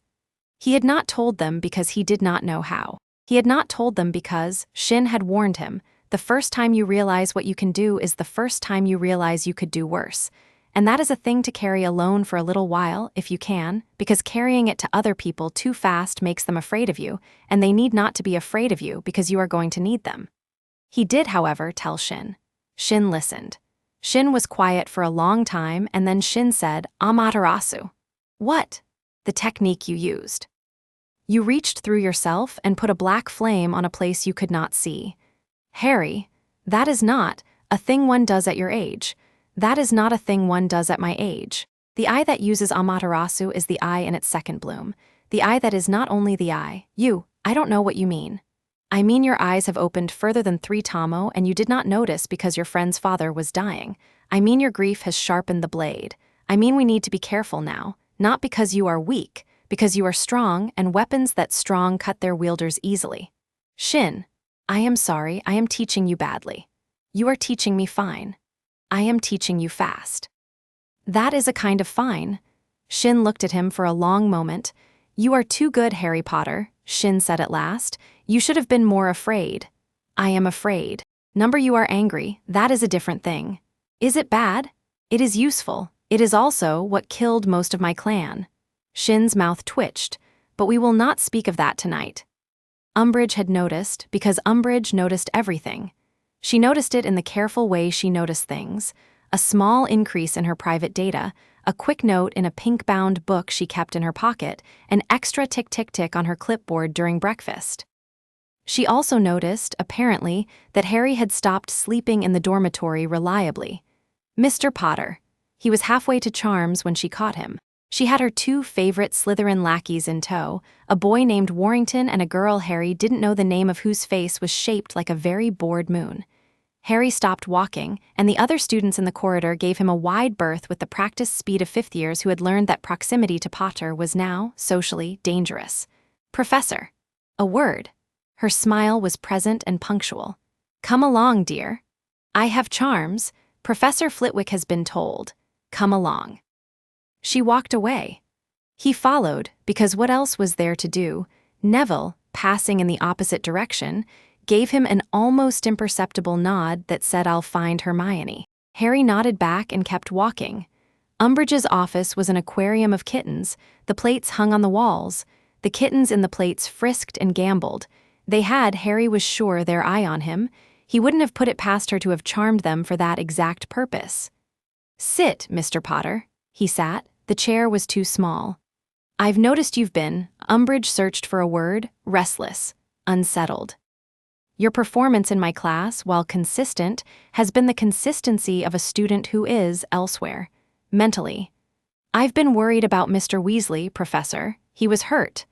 Ah, yes, Mr. Weasley, how very sad. And how brave of you to care for your friend's family during such a difficult time. He said nothing. You are a strong boy, Mr. Potter. I think sometimes I confess that you might be stronger than is quite good for you. Have you ever been tested? The word tested hit him in the sternum. Tested?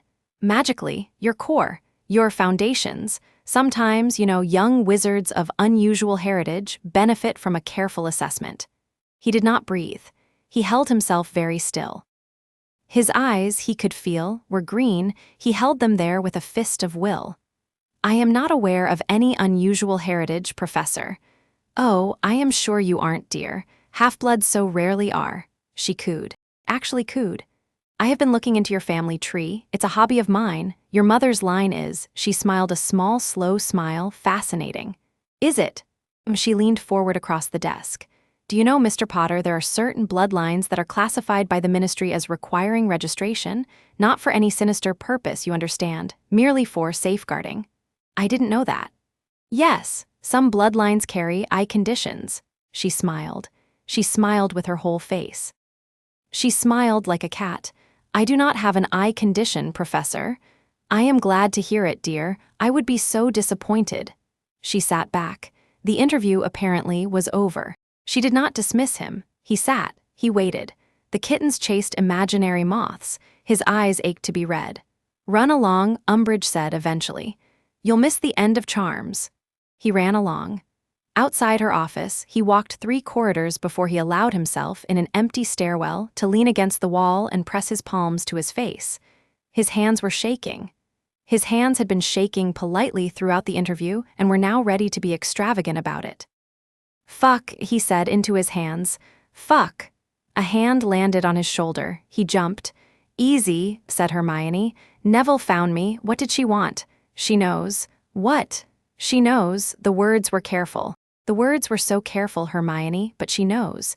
Registration, she said. Eye conditions. She's going to. We need to move it up. Move what up? Everything, the plan, all of it. Harry, this is not a school year anymore. This is a clock.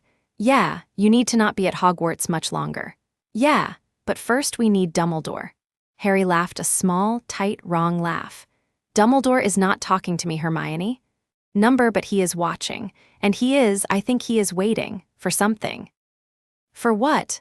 I don't know. I have a bad feeling it's for you to come to him.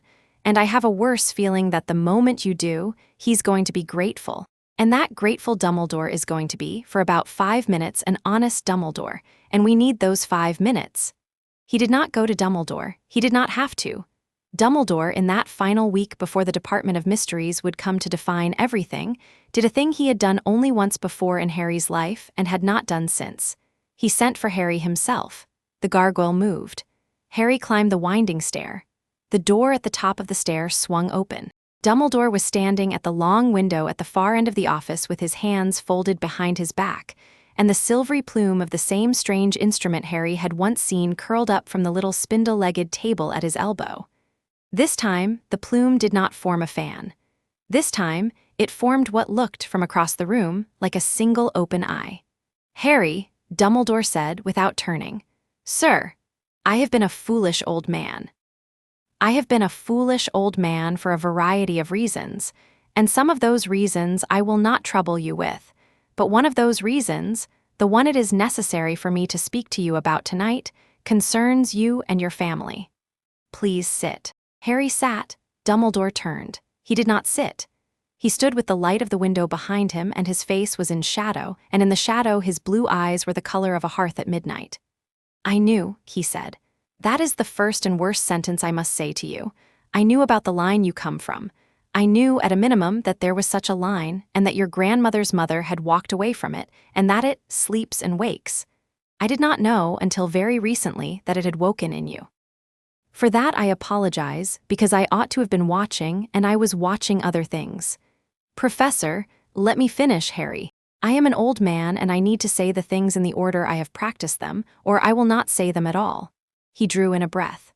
"I withheld this knowledge from you because I believed, and I was wrong, that I could protect you from it. I thought that if I did not give it a name, it would not come to claim you. I thought I had more time. I thought truthfully that if it woke, Professor Snape would see it first, and we would speak then, the three of us, at my convenience." He smiled faintly. "Your life is not a convenience, Harry. I am sorry."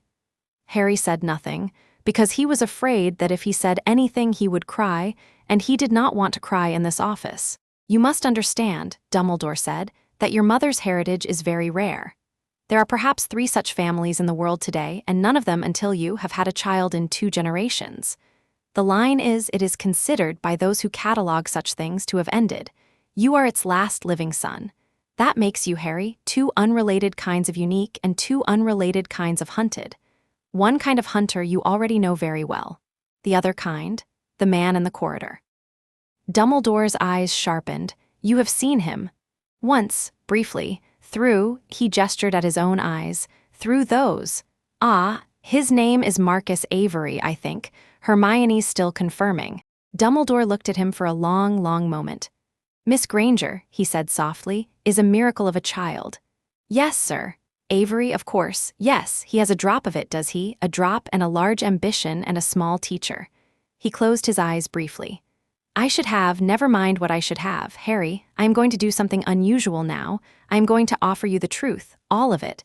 I ask only that you listen to all of it before you decide what to do. Will you?" "Yes, sir." Dumbledore sat, finally, at his desk. He laid his hands on it. He began to speak. Harry listened. And somewhere far below them, under the floor of a disused dungeon classroom, a man who had been sleeping lightly for days felt Harry's chakra move again. Felt it, paused, held still, surge, settle. Felt for just an instant the unmistakable rhythm of a mind being told, at last, the shape of itself. Marcus Avery, alone in the dark, sighed. "Too late, headmaster," he murmured to no one. "Too late." He rose. He rolled up the small square of black silk he had been carrying for days. He left the dungeon. He climbed slowly up through the sleeping castle, avoiding portraits, keeping to the shadows, moving with the easy grace of a man whose left eye saw everything and whose right eye pretended not to. He reached the 7th floor. He found the stretch of wall opposite the tapestry of Barnabas the Barmy. He stood. He did not pace. He looked at the wall. "Open," he said softly in a language that was not English. The wall did not open. Marcus Avery frowned. He pressed his palm to the stone. He closed his eye and listened. The wall, somewhere underneath his palm, listened back. Marcus Avery smiled. Slowly, patiently, almost lovingly, he pressed his thumb against the place where the wall's own heart beat, and he waited to feel it beat once more, because walls were patient, and he was more patient than walls. Not today, but soon. He took his hand back. He walked away. The 7th floor corridor was empty after he went. The tapestry of Barnabas the Barmy blinked at nothing. The wall did not open. But where Marcus Avery's thumb had rested, just for the half of a second, a faint dark smudge remained, in the shape of a fan, very small, almost invisible, like a promise whispered into the stone. It faded. It did not quite go away. Dumbledore's story took an hour. It was the slowest, most careful speech Harry had ever heard him make, and it had, in it, all the accumulated grief of a man who had discovered, late in life, that his confidences had been structured more like doors than windows. He told Harry about the book with the red cover. He told Harry that there had been a correspondence, many decades ago, between himself and an elderly witch in Kyoto who had explained, as gently as a stranger could, that a boy who had recently arrived at Hogwarts on a scholarship, a thin, serious boy named Tom Riddle, had, in her opinion, a surname that was almost, not quite, but almost a name she recognized. Tom's mother's line, she had said, was not UCHIHA. It was Senju, or what little the Senju had left in them after a long, tired century. Harry, who did not know what Senju meant, and knew he should know, and knew the shape of the word would not go away, filed it. Dumbledore told him that he had not quite believed her at the time, because she had been very old and because he had not wanted to believe her, and that he had, after she died, begun to believe her, and that by then Tom Riddle had left the school and grown into his teeth. Dumbledore told him that Voldemort's particular hunger, in his opinion, had been fed partly by the whisper, inherited, of a lineage that was no longer whole. Dumbledore told him, in short, that Voldemort was, on his mother's side, a distant relative of the woman who was, on her mother's side, Harry's great-great-grandmother. "Oh," said Harry at that. "Yes. So he and you are not related, Harry, not in any useful sense. The Senju and the Uchiha were cousin clans once, and they fought a war over it, and their surviving kin by the end were so scattered that whatever blood they shared with each other is less than the blood you share with every other English witch and wizard in this castle. But there is a pattern, you see. Where the one wakes, the other often wakes. That is what frightens me. You think he'll feel me. I think he already has. I think he felt you at the ministry when his snake saw your mother's son put fire on a floor. I think he did not know then what he felt. I think he is now considering." Dumbledore sighed. "He will work it out, Harry. He is not a stupid man. When he does, he will want you very badly indeed, not only because you are the prophecy boy, because you are a fragment of something his own line half remembers. So he'll want to kill me more than before. He will, perhaps paradoxically, want to kill you less. He will want to keep you. He will want to study you. He will want to learn from you. And then, Harry, he will want to kill you, but the order will be his, not yours. That is not as comforting as you think it is, sir. Number, I do not imagine it is." They sat in silence for a while. "Sir," Harry said at last, "what do I do?" "You do what you have been doing. You learn. You teach yourself what I have been too slow to teach you. You keep your friends close. You permit Professor Snape, and this will cost you, and I know it, you permit him to instruct you in the control of the eye, because he is the only member of staff who has any hope of doing so." Dumbledore lifted a hand at Harry's immediate, instinctive protest. "He will be unkind. He will be unkind because he is afraid for you, Harry, which is not an admission I make lightly. But the shape of his unkindness will be lessons. Listen through it, I know you can." "All right. And Harry, when you are ready, and not before, you will tell Miss Granger and Mr. Weasley and Mr. Longbottom the part of this that is useful for them to know, not the part that belongs to me, not the part about Tom's mother, just the part about your own line and your own responsibility to survive it. They love you, they will carry it." "I know." "Good." Dumbledore stood. "One more thing. Sir. You asked me what you should do, I have answered. Now I will ask you what I should do." Harry blinked. "Sir? I have kept you in the dark, Harry.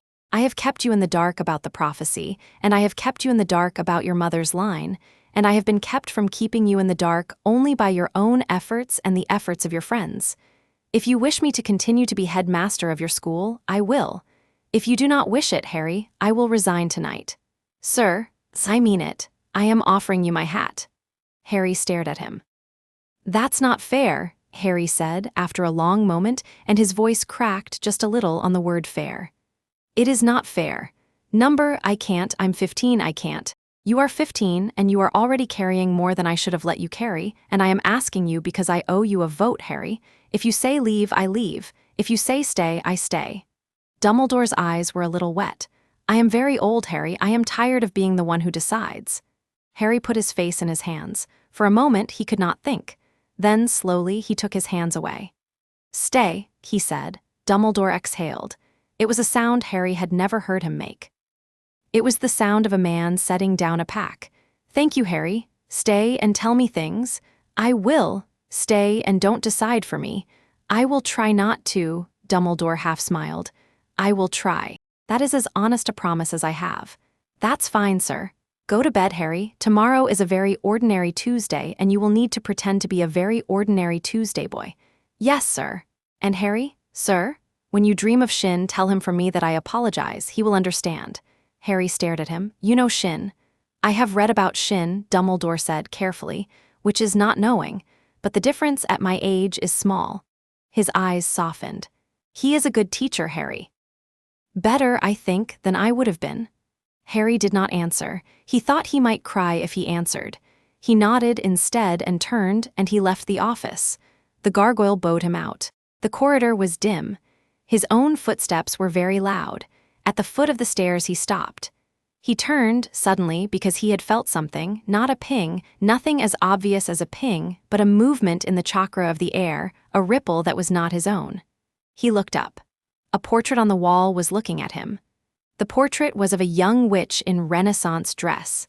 The portrait had never, to Harry's recollection, had a subject move in it.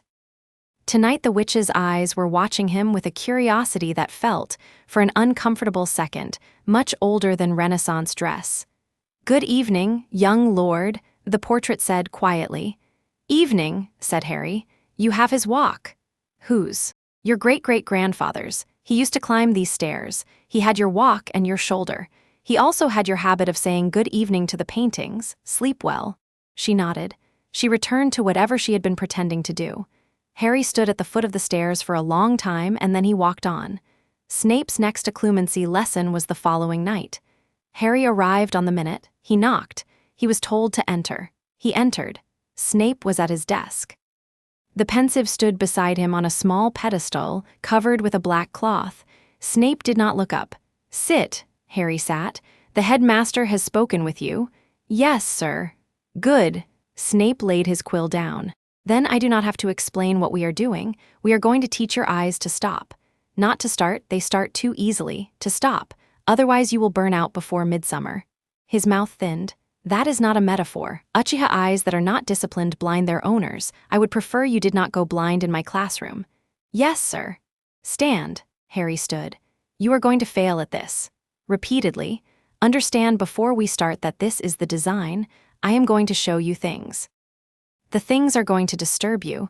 You will close your eyes. You will 10 count. You will open them. Your eyes will not be red when they open. If they are red, we will begin again." "Understood." "Understood." "Legilimens." The office went away. Harry instead was in a meadow. The meadow was green, and there was a girl in it, and the girl had Lily's face, and she was small, perhaps 9, and she was laughing, and Harry's breath caught in his chest, hard. Harry reached out before he could stop himself, and when he reached out the meadow buckled like a sheet of torn paper, and the Snape part of his mind said, calmly, with a sort of surgical kindness, "Not that way." "Close." He closed his eyes. 10 seconds, count them, he counted. The meadow behind his eyelids dimmed and settled. He opened his eyes. "Red," said Snape quietly. "Again." They did it again. They did it 6 times. On the 6th time the meadow held. Lily smiled up at him, impossibly young, impossibly alive, and Harry did not reach out, and his eyes, this time when he opened them, were green. "Acceptable," Snape said. Was that a memory of yours, sir?" Snape's face was, for a half-instant, so exposed that Harry flinched away from looking at it. Then the mask was back. "It was a tool, Potter. Do not sentimentalize the tool." "Yes, sir."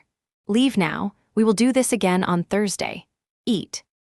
"And Potter, sir, tell Granger that the book in the room will not open the 2nd volume to her unless she has been sleeping. She looks like a corpse." "Yes, sir." "Go," he went. In the corridor, he leaned against the stone, and for once, did not hide the small, unfair kind of grief he had inherited along with his mother's eyes. Ginny Weasley caught him in the common room that night. Ginny caught him because she had the uncanny capacity to be wherever a Weasley brother was not supposed to be, and to interpret any situation in which a Weasley brother was absent as a situation requiring her direct assessment. She slid onto the couch beside Harry in front of the fire with the unconcerned efficiency of a cat taking a spot that was, by natural law, hers. "Harry, Ginny, you've gone strange. I've always been strange. You've gone a new strange. There's a kind of light in you. It's not bad. It's not good. It's just new. I'm telling you because Ron won't, because Ron thinks telling you things directly will break you, and because Hermione is thinking about what to tell you, which means she hasn't said anything yet and will pay for it. So I am saying it. You have gone a new strange, and I want you to know I see it, and I want you to know I am fine with it, as long as you do not get yourself killed, because Mum will cry, and my mum crying is an event with gravity." Harry laughed, actually laughed. "Ginny? Yeah, thanks. Welcome." She looked into the fire. She had her knees drawn up to her chest under her nightshirt. She looked for a moment older than she was, and then she looked young again, and she leaned her shoulder very briefly against his. "Also," she said, "if you ever need someone to punch somebody on your behalf, you remember that I have an excellent right hand." "I remember." She got up. She went up the girl's stair. The fire cracked. Harry stared into it. The fire, in response, very gently, formed itself into the quick, rude outline of a hound with its mouth open, for just a second, and then dissolved. "Show off," Harry murmured to it. The fire, because it was a fire, did not answer. Hermione intercepted him at breakfast the next morning. She was pink-cheeked with the particular excitement of a theory proven. "Found him," she said. "Him?" "The tall man, Avery. Marcus. Born 1966. Squib reputation his whole life. People thought he was a squib because his magic tested low. Family's bankrupt, mother's side had a weird surname. His mother's sister, get this, Harry, his mother's sister was a woman who used several false names and died in Kobe in 1989 in what looks like a fire she'd set herself. She was UCHIHA, confirmed. There's a photograph, he has her jaw. And Harry, his mother's sister, was also in correspondence with Bellatrix Lestrange. In 1981, 3 weeks before your parents died. Which is how this fits, it fits. Hermione? What? Breathe. I am breathing. Slower. She breathed slower. She grinned. She looked extraordinary. Good work, Harry said. Lovely, now eat, you look like a corpse. Snape said the same thing last night. Well, Snape and I agree on 4 things, and this is one of them. Ron, dropping into his seat with an armful of toast. What are the other 3? That your posture is terrible, that the library is underfunded, and that Neville will outgrow all of us by a mile by the time we're 30. Fair. Now eat. They ate. At the high table, McGonagall was reading the prophet with the stony expression of a woman whose tea had offended her. Umbridge was eating a scone in tiny, methodical bites, like someone determined to make a scone last an unreasonable amount of time. Dumbledore was not at breakfast. He had for several days not been at breakfast. The staff pretended not to notice. The students did notice. Harry finished his toast. He stood. He felt, for the first time in a week, full. Not full of food, full of something else. Something that had been empty for a long time and that, with a single honest conversation and a girl's punch of a shoulder and a Hermione's successful hunt, had begun, quietly, to fill. "Let's go to Charms," he said. "All right," said Ron. "All right," said Hermione. Behind them, in the atrium of the great staircase, a suit of armor creaked on its stand. Harry did not turn to look. The castle, these days, creaked for many reasons, and he had learned to tell which creaks were castle and which creaks were watcher. This one today was castle. He let it go. That evening, in a room in Grimmauld Place that had not been used in a year and smelled faintly of creatures' disdain, the Order met in a way that was not quite the Order. Only 5 of them were there. Dumbledore, McGonagall, Sirius, Moody, and Severus Snape, standing with his back to the fire, watching the others as a crow watches a field. "Albus," McGonagall said flatly, "I want to know why we are here." Dumbledore told her. He told her in the same slow, careful cadence with which he had told Harry, with some parts redacted, because Tom Riddle's mother's blood was not hers to know, but the heart of it he gave her, and the heart of it he gave Sirius, and the heart of it he gave Moody. Snape already knew. Snape, it turned out, had known for several weeks. Snape had, in fact, known very nearly from the moment of Harry's first flicker in his office, because Snape had a library older than most people's grandmothers and a methodical habit of cross-referencing. Snape did not apologize for not telling anyone. Snape was not a man who apologized, but he had, in his own fashion, kept Harry alive through the winter, and Dumbledore said so aloud. "Severus has been instrumental," Dumbledore said. "I have been," Snape agreed dryly, "tolerable. We owe him our thanks." "You owe me nothing," Snape said, without looking at Dumbledore. "The boy has a mouth. He also has his mother's bones. I would prefer he keep them." Sirius looked at Snape across the room. Sirius and Snape had, over 30 years, attained a kind of hatred so perfected that it had the quiet steadiness of a marriage. Tonight, for reasons neither of them would have articulated, Sirius nodded. Snape, with the briefest tilt of his head, nodded back. McGonagall poured tea. McGonagall's hands were shaking. McGonagall poured tea anyway because the Scottish solution to all large emotions was to keep pouring. "So what do?" she said. "We protect him," Sirius said. "We teach him," Snape said. "We watch," Moody said. "We are honest with him," Dumbledore said. "We," McGonagall said with some asperity, "do all four, gentlemen, and if any of you get in the other three's way, I will have strong words." "Yes, Minerva," said four men in four different voices at nearly the same time. They drank their tea. The fire cracked. Outside, in the London night, a milk float was doing its rounds. Its hooves made the small domestic sound of a world that did not know it was being saved. Creature, in the corner, listening, memorized. He had already chosen a pocket in his rag to put the memory into. He would, very shortly, carry it somewhere useful. Nobody, in this careful, honest, loving meeting, saw him go. Creature's small, padding feet took him down the long black hallway to a disused pantry that had, in better years, stored the preserves. He paused in the pantry and tapped the wall in a small, considered pattern.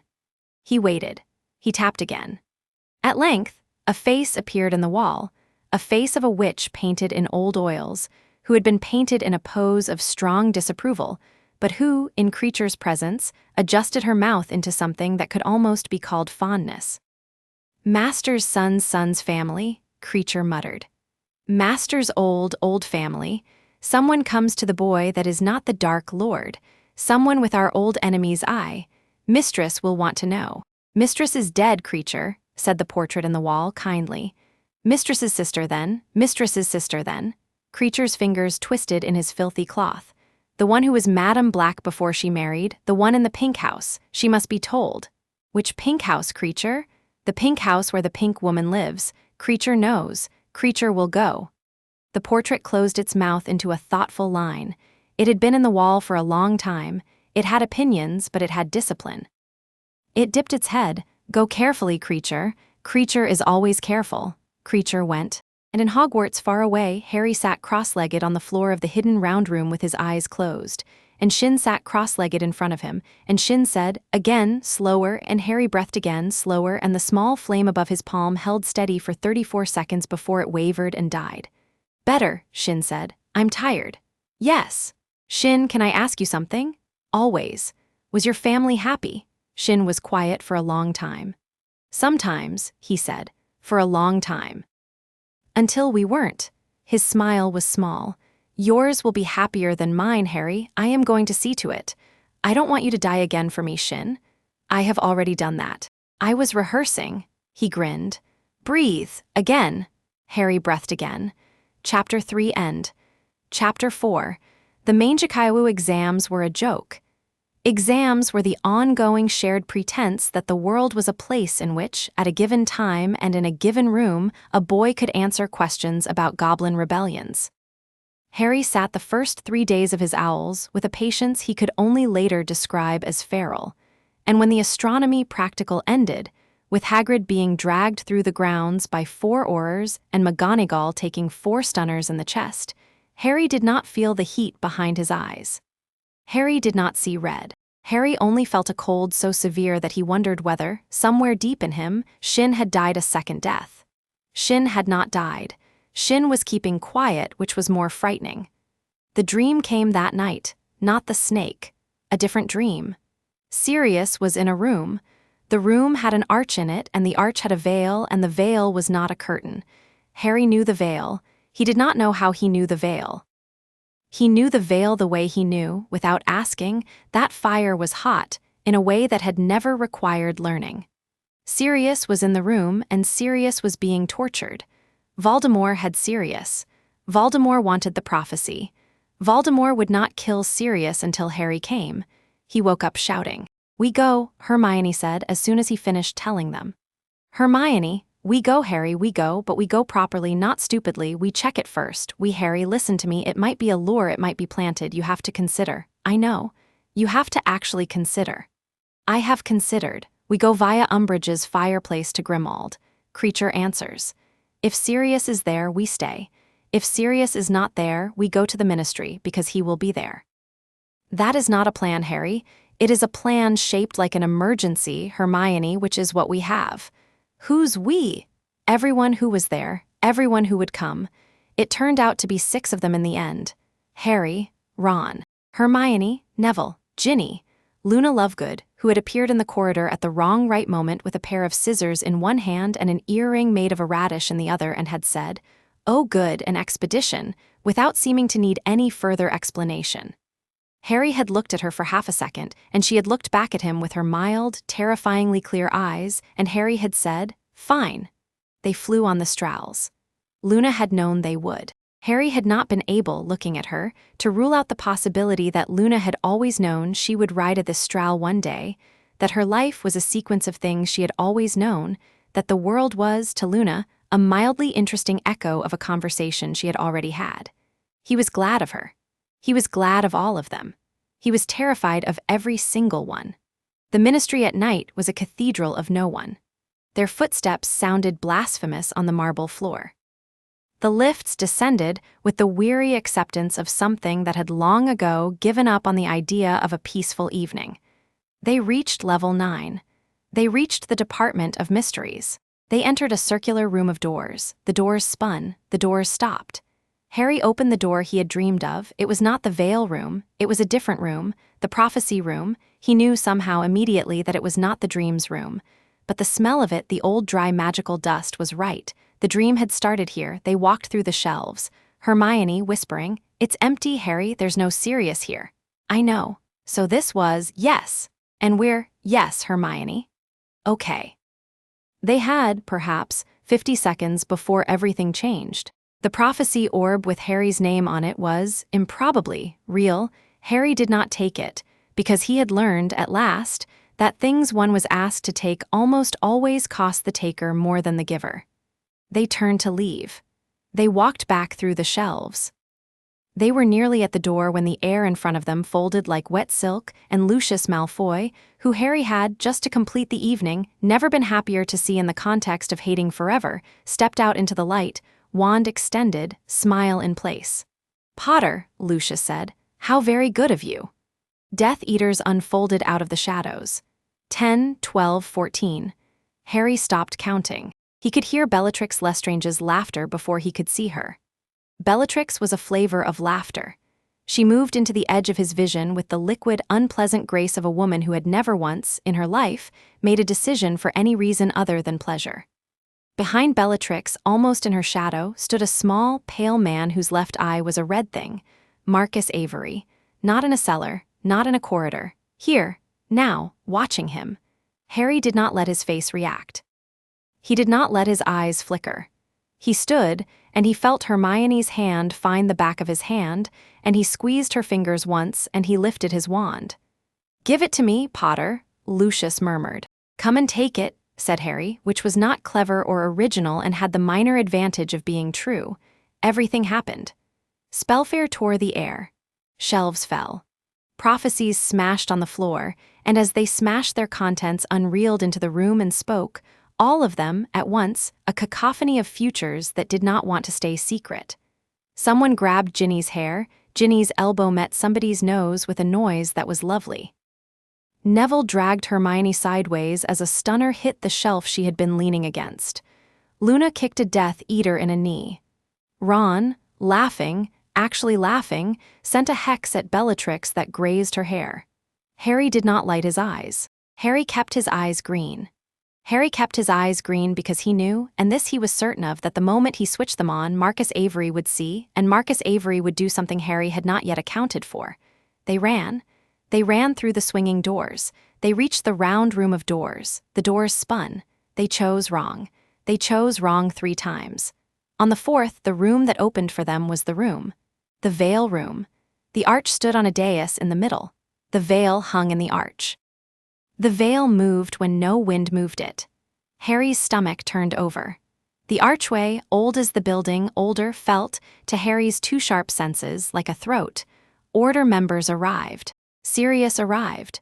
Sirius with his hair flying, laughing impossibly, almost joyfully, dueling Malfoy down the dais. Moody arrived, cursing. Tonks arrived. Lupin arrived. The Ministry atrium 2 floors up had become a battlefield. Harry could hear it.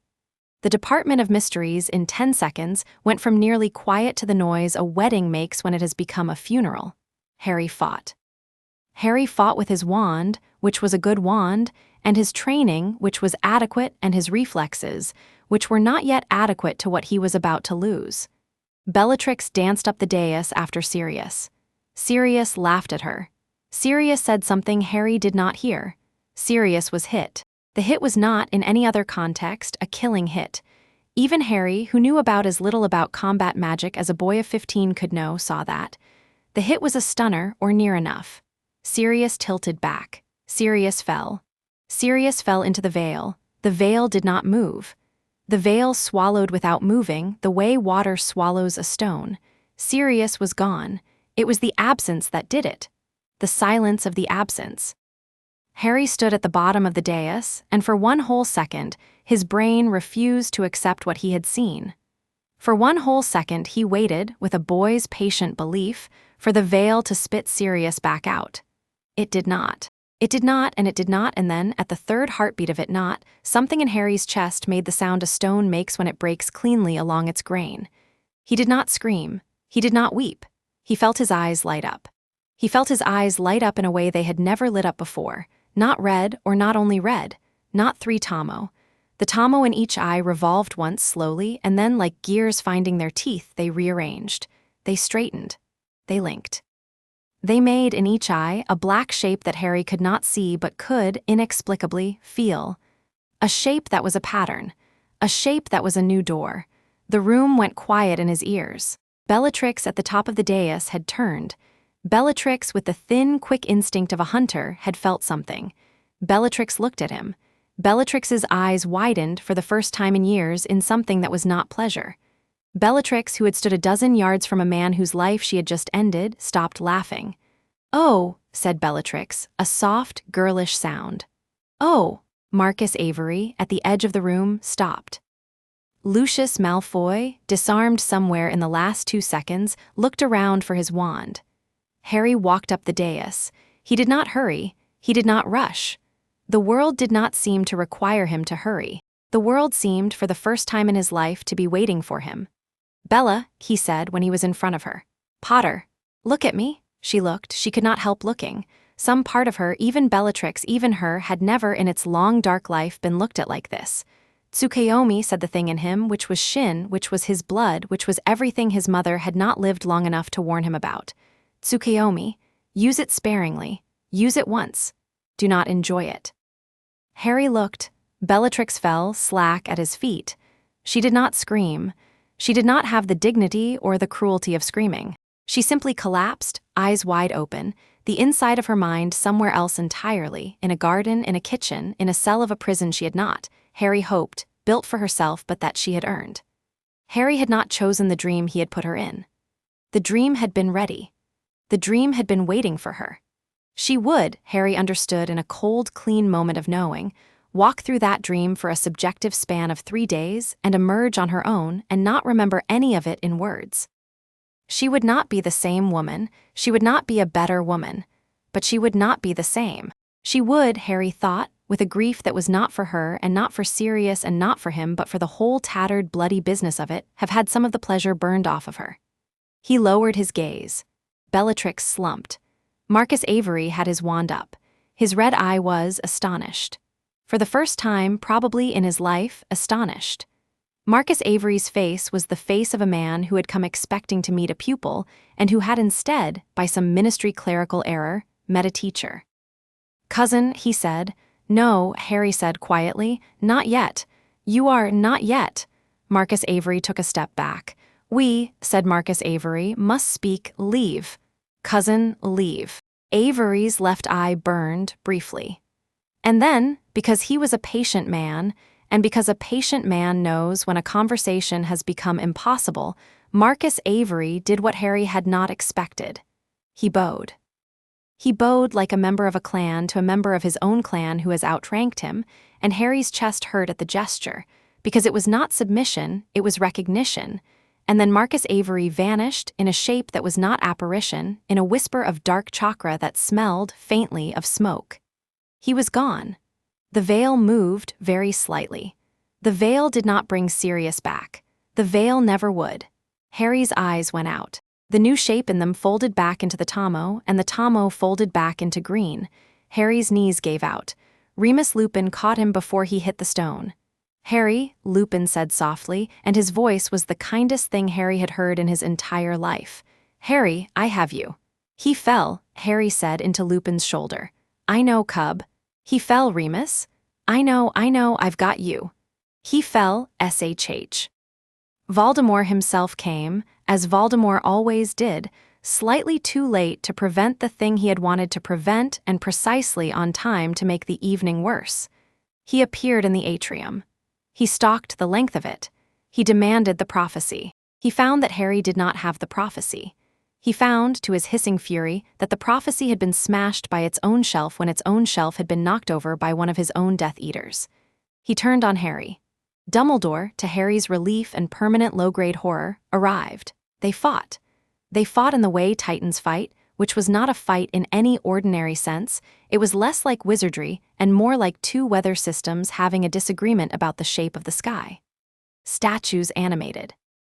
Water burst out of the fountain. Fire, Harry's heart leapt at the fire, and then Harry recognized that it was not his fire.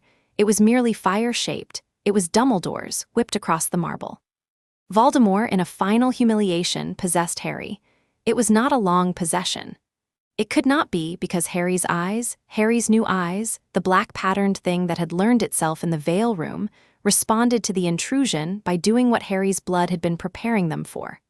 Voldemort tried to enter Harry's mind. Harry's mind, for the first time in his life, had a door. The door had a lock. The lock bit. "Get out," Harry said aloud, not to Voldemort but to himself, to the thing that was in him, and the thing heard him, and, because it was not alone in a field anymore, because there was something inside Harry that even Voldemort could not eat, it went. Voldemort staggered back out of him and out of the atrium. Voldemort, before he fled, looked at Harry across the ruined stone of the atrium. Voldemort's red eyes were wide.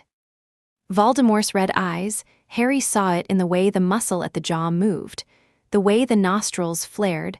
Voldemort's red eyes, across the battered atrium, understood a thing they had not understood before. Voldemort understood that Harry was not only a scar and a prophecy. Voldemort understood that Harry was also, of all the terrible, unthinkable new things, another kind of weapon with a legible name. "UCHIHA?" Voldemort said in his soft, precise, surprised voice. A question to himself, half amused. Harry did not answer him. Voldemort disappeared. The Aurors poured in. Fudge, dragged out of bed by clumsy owls, arrived and stood in the ruined atrium and stared at the ruin and stared at Harry and stared at Dumbledore and after a long moment said, "Oh." "Oh, Cornelius," Dumbledore agreed gently. "Indeed." They went home, those of them still capable of home. Sirius was not home. Sirius would not be home. Harry, for the next 2 weeks, would not be capable of the word home because the word would stick in his mouth. The word would be replaced, variously and unsatisfactorily, with different words. Where he was, where Hermione was, the place with the red hair in it. He would learn to say the word again. It would take longer than he thought. In Grimmauld, on the first night of the after, Kreacher was locked in his cupboard on Dumbledore's orders. Nobody trusted Kreacher. Kreacher deserved it. Kreacher muttered in his cupboard. Kreacher would, in the fullness of time, be dealt with. Tonight, Kreacher was simply held. Remus found Harry in the library. Remus had a bottle. Remus did not, on account of Harry being 15, offer the bottle. Sit. Harry sat. Harry, I know. Let me say it anyway, he loved you. He loved you more than anything he had ever loved. He loved you, and it was the single, late, good thing in his life. Do not carry his death, carry his love, if you must carry one. Remus's mouth was trembling. Harry, listen to me, he would have, I know.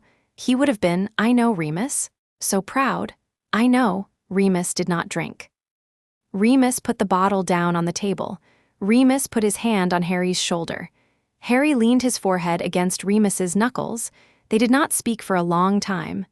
I killed Bellatrix, Harry said at last. You did not. I put her somewhere that she won't come back from.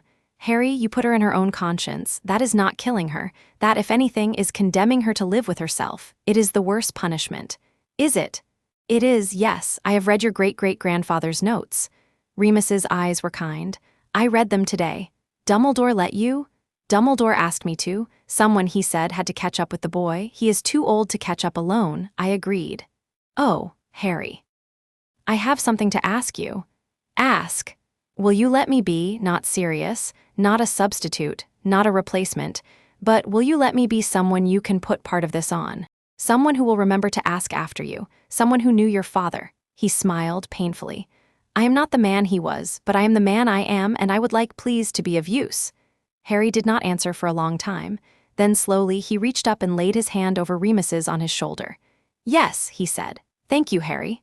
Thank you, Remus. They sat together in the library for a very long time. Outside, the first pale birds of June began to try, cautiously, the morning. Marcus Avery, in a room he rented in a boarding house near the docks in Folkestone, stood before his mirror and watched the reflection of his left eye blink at him. He realized, bowed. He realized, bowed first. This was interesting. This was, in the long quiet of his life, an event to sit with. He was not a man given to humiliation. He was a man given to patience. Humiliation and patience, for a man like him, were often the same condition wearing different coats. He had bowed because the boy, the extraordinary boy, had looked at him in that room and had not been a boy at all. The boy had been a piece of his own ancestry wearing green eyes. Marcus Avery understood, in the mirror, why his mother's sister had vanished, why she had run from Bellatrix, why she had tried to light herself on fire in Kobe. A person who met a living UCHIHA, truly living, fully woken, not a half-dreaming remnant in a man like Marcus, a person who met such a thing could be forgiven for walking into the sea. He had not walked into the sea, he had bowed. Mistress, he murmured at the little glass. Here, said Dolor's Umbridge at the door. She had been waiting outside the room. She had brought tea. She had brought a small biscuit in a shape suggestive of a cat. How did it go, my dear? Your plan did not account for what he is, madam. Oh, dear. Your plan did not account for what he is at all, madam. Oh, dear me. He is not the boy we thought. He is the son of the line. He is in full bloom. He is, perhaps, already ahead of my own blossoming. Umbridge set the tea down. She did not, unusually for her, smile. She sat on the edge of the narrow boarding-house bed. She folded her hands in her lap. Alternatives, Marcus. We do not go to war with him, we recruit. We have been trying to recruit. We have been trying to collect. There is a difference. He looked at her. If we want him, madam, we must offer him a thing he wants. Which means, I think, that we must offer him his family. His family is dead. Not all of it. Marcus, dear. There is one other living one in Kyoto. She is old. She is the grandmother of my grandmother. She is irritable. She has not spoken to me because I am not, in her opinion, properly a man of the line. But she will speak to him. If we bring her to him, if we let him meet her, we might in the bargain retain some leverage. Umbridge's small, bright eyes narrowed. A grandmother, she said, and she turned the word over in her mouth like a boiled sweet. Oh, Marcus, oh, you clever boy. Madam? Yes, we use the grandmother. We will extend a family invitation. We will convince dear Harry to come and meet his only remaining blood. And then, well, she smiled at last. And then we will see, shan't we, whose grandson he is. Madam, oh, I do love family. She patted his hand. Her hand was very cold. She rose, she bustled out. The door shut behind her with the gentle, definitive click of a trap that had been reset. Marcus Avery looked at himself in the mirror for a long time. "Cousin," he said to his own reflection, softly, to no one. His reflection did not answer. His reflection, very slowly, closed its red eye. Hogwarts, in the last week of the term, was the color of bruise. People walked through it with the half-present gait of people who had, several days ago, been caught by the news of something and had not yet caught up with themselves. Umbridge, miraculously, was not at Hogwarts anymore. Umbridge had been rediscovered in the Forbidden Forest, somewhere around Centaur territory, rather more mushroom-colored than usual, and a good deal more silent, and Umbridge had been shipped by the Ministry back to London for recuperation that, Hermione said after looking at the paperwork, was the particular kind of recuperation that meant demotion without admitting demotion. Umbridge would be back. Umbridge always came back. Umbridge was made of the stuff that came back. But not before the end of the year, and not before Harry could breathe. Breathing was a project. Breathing, Hermione said, was going to be the summer's homework. Harry, for 3 days after the battle, did not say anything to anyone. He did not shut down, he was not rude, he ate, he slept badly, he sat by the lake. Ron sat with him. Hermione sat with them. Neville, with a patience that had clearly been built for just such occasions, brought them sandwiches. Nobody made him speak. Nobody made him explain. Nobody made him apologize for a single one of the decisions that had brought them all to a room with a veil in it. They simply made space around him. They simply did not move. On the 4th day, sitting on the warm rock of the lake's eastern shore, Harry said, "I put her in a dream." "I know," Hermione said. "I don't know what I dreamed her." "Doesn't matter, Harry, doesn't it? Number she used a curse that killed a man. What she got, whatever she got, was hers." That's a very Old Testament thing for you, Hermione."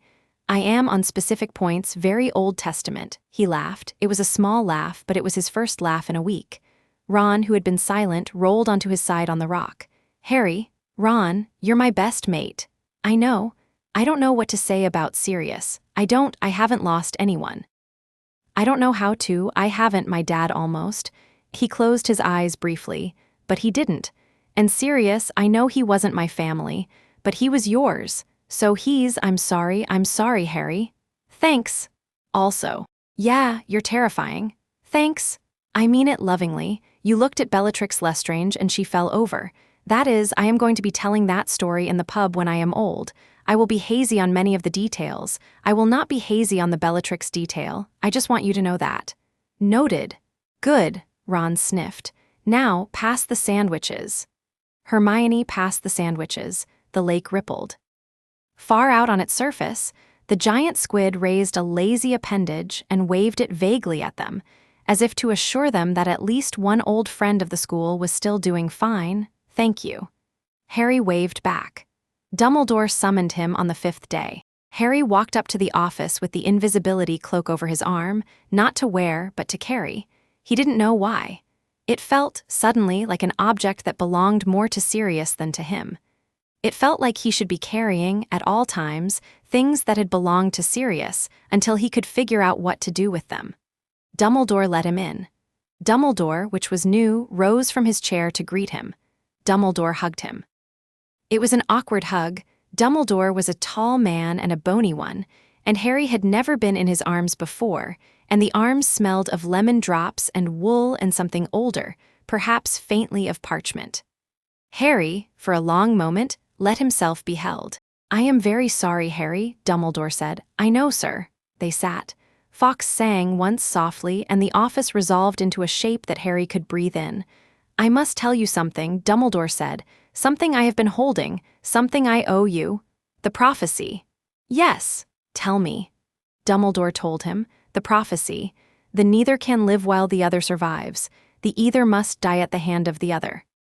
Harry, who had half expected something like this, took it with a kind of tired equanimity that Dumbledore, peering at him over his half-moon glasses, clearly found remarkable. "You are not," Dumbledore began. "I am not surprised, sir." "No. For 5 years, everyone I have ever, it was always going to be me, wasn't it? I figured it out somewhere around the basilisk. The shape was pretty obvious. The surprise would have been if you told me the prophecy said something different. Dumbledore laughed. It was a small, sad, dry laugh. You are perhaps the most sensible teenager I have had the privilege of disappointing. Thank you, sir. There is something more. Yes. There is, as we have discussed, the matter of your mother's line. Yes.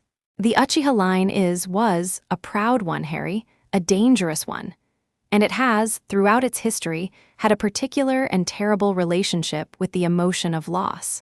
The UCHIHA, Dumbledore watched him carefully, the second bloom of the eye is a tool that awakens only when the user has lost somebody whose loss is, for them, unbearable. It is not a technique one can train. It is, in a sense, the universe charging one a fee for the new shape of one's grief.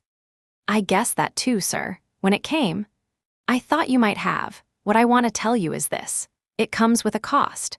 The UCHIHA is not free to use. Every time you use it in its full form, you lose a little of your sight. Literally. Eventually, if you use it enough, you will go blind. Oh, there are ways to arrest the process. They are extreme. They are not, I am afraid, ways I am prepared to tell you about, because the telling of them would place a choice before you that you are not yet old enough to make.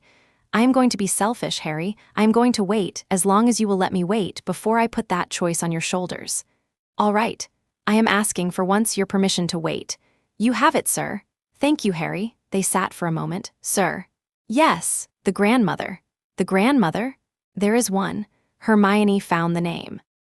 There is a very old lady, in Kyoto, my mother's mother's mother, the last living one of our family, except me. Dumbledore closed his eyes briefly. Yes, he said. I know. I have been corresponding with her. Sir? Since Christmas, Harry, since I read the book. She has been not eager to be found, but she has, at my request, exchanged 3 letters with me. Her English is excellent. She is, in her own words, displeased to hear that the line has reappeared, and she is, in her own words, secretly glad. She would like to meet you. Harry stared. When? At your convenience, not this summer. Next, perhaps, when you are steadier, when the war has taken a breath. She has agreed to wait. What is she like? She is, Harry, Dumbledore smiled faintly, very like you. She is also, I suspect, someone the Pink Lady will attempt to use as bait. I would not be surprised if by mid-July you receive an invitation to meet her that is, not from her. That is from the Pink Lady, or from Marcus Avery, or from both. They'll kidnap her. They will not have to. She is, how shall I put this, a very determined person who has been 90 years in her own house, and she will, I think, come if she chooses to come, and she will not come if she does not. But they may try to make her think that she must. Be prepared, Harry, for an owl in July that appears to come from her, and that is, in fact, a lure. You have, I hope, learned to recognize those. I have. Good. Harry nodded slowly. Fawkes sang again. The office softened around them. Sir. Yes, Snape said weeks ago that someone tried to kill my family line once and did not finish the job. Dumbledore's eyes flickered. Yes. Who? Voldemort. Voldemort? The massacre in Kyoto in 1979, the thing officially recorded as an earthquake. Dumbledore's voice was so tired it was almost gentle. It was not an earthquake, Harry. It was a young and ambitious Tom Riddle making a hunting trip to the east. He did not know, at the time, what he had done. He knew, at the time, that he had removed an old cluster of wizards with certain abilities from the world. And he had taken from that cluster several small objects that interested him. He did not know he had killed almost everyone in your line. He did not know your grandmother's mother had already left, and that her granddaughter had married a muggle and had a daughter named Rose who had, in turn, had a daughter named Lily. Why did he do it? Because he had read in a library about a clan whose eyes saw through mind magic, and he was a young man who intended to practice mind magic on a large population, and he was a careful planner, and he decided to remove the living inconvenience before he began his work. So your mother was a miracle, Harry. Your mother was a line he did not know he had missed. Your mother protected you with a magic he did not expect, and she protected you in part because she was what she was, and because what she was had always, in every generation, loved harder than any enemy could count on. Harry stared at the floor. I'm going to kill him, sir. You are. Yes, Harry, you are. I am sorry. Don't be. I am sorry anyway. All right. Go, eat something, go find Miss Granger. She has been pacing the tower for an hour waiting for you. Harry went. Hermione was, indeed, pacing. Hermione was also, Ron informed Harry in a whisper at the fat lady's portrait, approaching the vibrational frequency at which Hermione reorganized other people's lives. Harry was therefore to be gentle, because reorganizations that included Ron were the most invasive. I'm back, Harry said, stepping through the portrait hole. Hermione stopped pacing.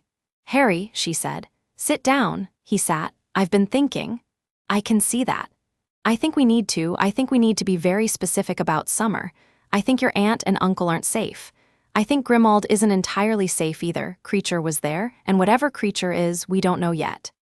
I think we need a third place. I think, Hermione, Harry, come here. She came over. She sat down next to him on the couch. She did not, as she might have a week ago, launch straight back into logistics. She sat, she breathed. She laid her head for a moment on his shoulder. I'm so sorry, Harry, she said. I know. I'm so sorry. I know. I love you. I know, Hermione. They sat in silence. Okay, she said eventually. Okay, I have 3 plans, pick one. I missed this, Harry said, and half laughed, and she hit him on the arm, and the common room, which had been very quiet, went back to being a room in which a normal amount of noise was allowed. Ron caught him alone by the lake the next evening. Mate, you haven't told me. Told you what? The bit you haven't told me. Since Christmas. You tell Hermione things and you tell me different things. You think I don't notice? I notice. I noticed when we were 9 and I notice now. Spill. Harry looked at him. The fire at the ministry, he said. Yes. Was mine. Oh, thank God. What? I thought it was. I kept not asking because Hermione was adamant we shouldn't push you, but I'd worked it out, Harry. Of course I'd worked it out. It saved my dad. Ron's voice cracked slightly. I just wanted to thank you. Properly. Without her in the room, because if she's in the room it's going to turn into a Hermione-organized thank you, and I wanted to say it myself. Harry stared at him. You don't have to. Yes, I do. Ron, thanks, mate. Don't, thanks. Harry looked at the lake. His eyes stung, not with anything supernatural. He breathed. You're welcome, he said. All right, good, done. Ron shoved his hands in his pockets. Also, when we get home, Mum's going to feed you until you stop looking like a ghost. That's going to be a project. All right. Also, I'm telling Ginny everything, because if I don't, Ginny will work it out by Sunday, and I would rather be the messenger than the collateral. Fine. Also, Ron, yeah, I'm glad you're my brother. Ron's ears went red. Ron said nothing for a very long moment.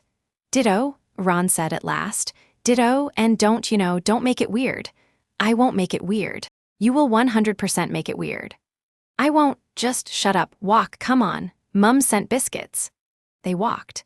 The lake did its patient evening. A thistral, somewhere in the forbidden forest, bowed a long head to the grass and began to eat, and its leathery wings folded and unfolded in the soft pull of a cool evening breeze, and the grounds of Hogwarts, for just that one June evening, looked, for the first time in weeks, like a place a boy might actually be allowed to grow up in. Harry did not cry. He was a little surprised by that, but he let the breeze do what it wanted with his hair, and he let Ron walk just a little ahead so that the last few feet of the path were his to walk alone with his own small, unbearable new gift of surviving. Snape, for his part, found Harry the day before the train. He did not go looking. He simply, by a habit of Harry's developed over 6 weeks, arrived in a corridor Harry was walking through. Harry stopped. Snape stopped. Snape had a small, flat package under his arm. Potter. Sir. This is yours. Harry took the package. It was flat, and it was heavier than it looked. It was wrapped in a piece of dark silk. What is it? It is a book. A book your father took from a box in your mother's attic in 1979 and would not return to her when she asked. A book your mother would not throw away because throwing things away is not, apparently, a thing your family knows how to do.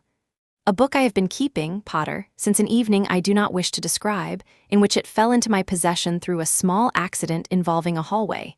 It is not mine. I have had it for too long. It is now yours. Harry unwrapped a corner of the silk. The book had a fan on the cover. It was smaller than the black library book. It was far, far older. Sir, do not thank me, Potter. I do not deserve thanking. I have been keeping it out of spite. I have on consideration concluded that spite is a small feeling and that I ought at my age to be above small feelings.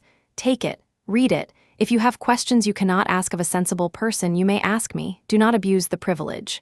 Yes, sir. Eat this summer, Potter. Yes, sir. And Potter, sir? Snape's mouth worked. Your mother, he began and stopped. He tried again. Your mother would have been, she would have, he stopped again. He closed his mouth. He took a slow breath, nostrils flaring. She would have been very cross with you for going to the ministry, Potter. I know, sir. Behave yourself. I'll try. Snape walked past him. Snape did not look back.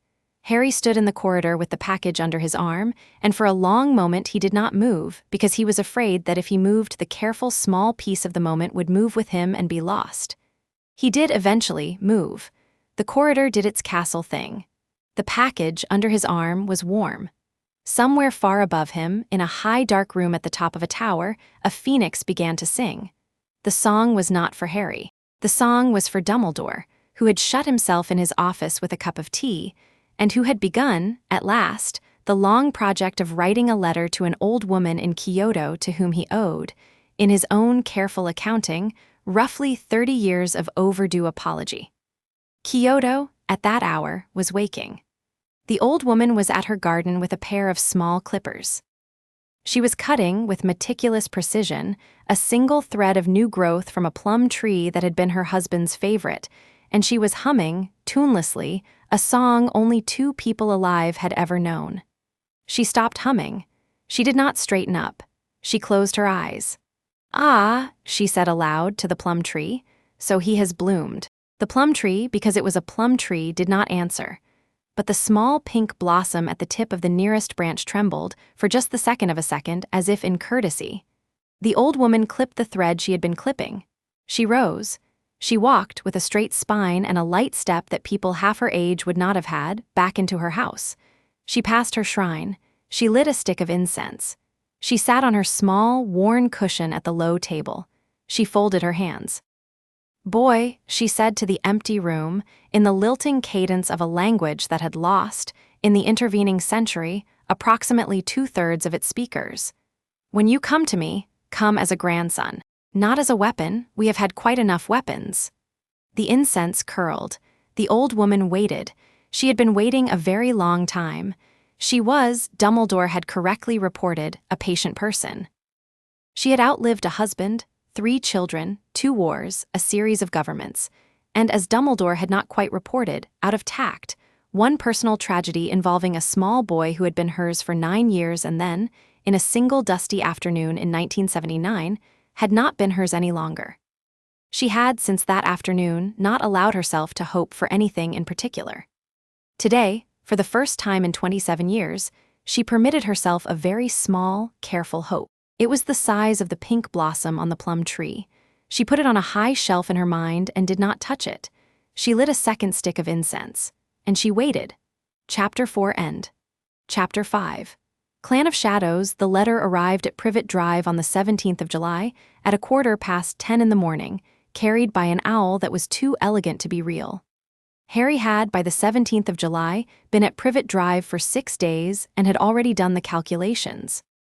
Number 4 Privet Drive, he had concluded, was not a safe house.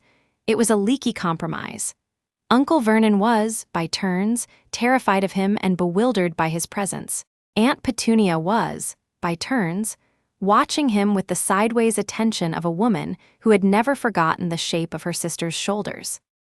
Dudley, against all prediction, had said good morning to him on the 3rd day, and had on the 5th apologized for his behavior after the Dementor incident, which Harry had accepted by saying thanks, which had apparently been the wrong thing to say, which Dudley had clarified by shaking his hand with painful earnestness, which Petunia had pretended not to watch from behind a cookbook. It was, in summary, a household in the middle of a slow, badly lit realignment.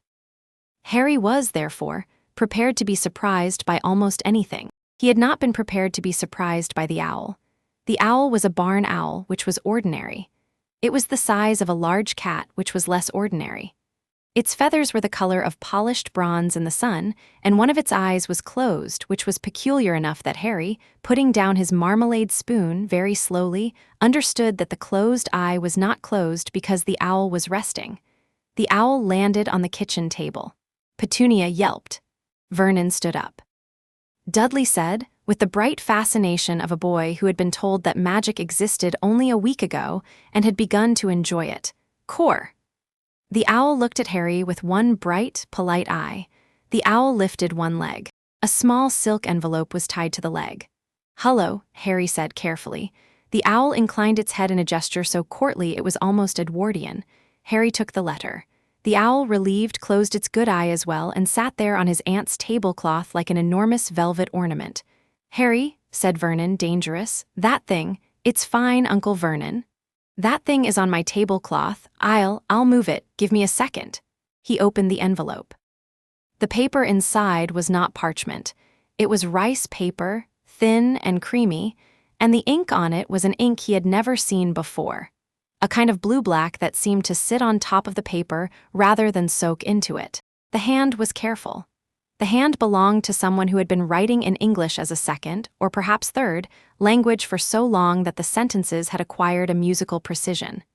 "Dear grandson," said the letter.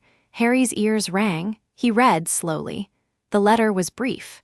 It said that the writer had been informed by a gentleman named Albus of his existence, that she had not previously known, that she was old, that she had been persuaded against her habit to welcome him, that her house was at such and such an address in Kyoto, that if he wished to come and drink tea with her at any time, he had only to write back, that she would come to him if he preferred, but that she would rather he come to her, because she was very old, and Kyoto was unbearable in August for anyone with unseasoned lungs, that there would be plum blossoms if he could come early next year, that she was, whatever his decision, his grandmother, and that he need not hurry and need not feel guilty if he did not come, that she had waited long enough that the waiting itself had become a kind of habit, and was not painful, and was only, she wrote the word twice, crossed out once, and left in, only pleasant. She signed the letter with a single character in the old brushy script Harry had seen on the scrolls. Harry, who had not cried in 4 weeks, pressed the paper against his mouth. He breathed. The owl, still on the tablecloth, opened one eye long enough to register the situation, then closed it again. "Harry," said Petunia, not angry, curious, afraid. He cleared his throat. "She's real." "Who's real?" "My grandmother, Mums," he swallowed. "Not Granny Evans. Granny Evans's grandmother, she's still alive. She wrote to me." Petunia sat down, slowly. She put her hand on the edge of the table. She did not speak for a moment. "Your mother," Petunia said, eventually. "Your mother said she thought there was one. You knew?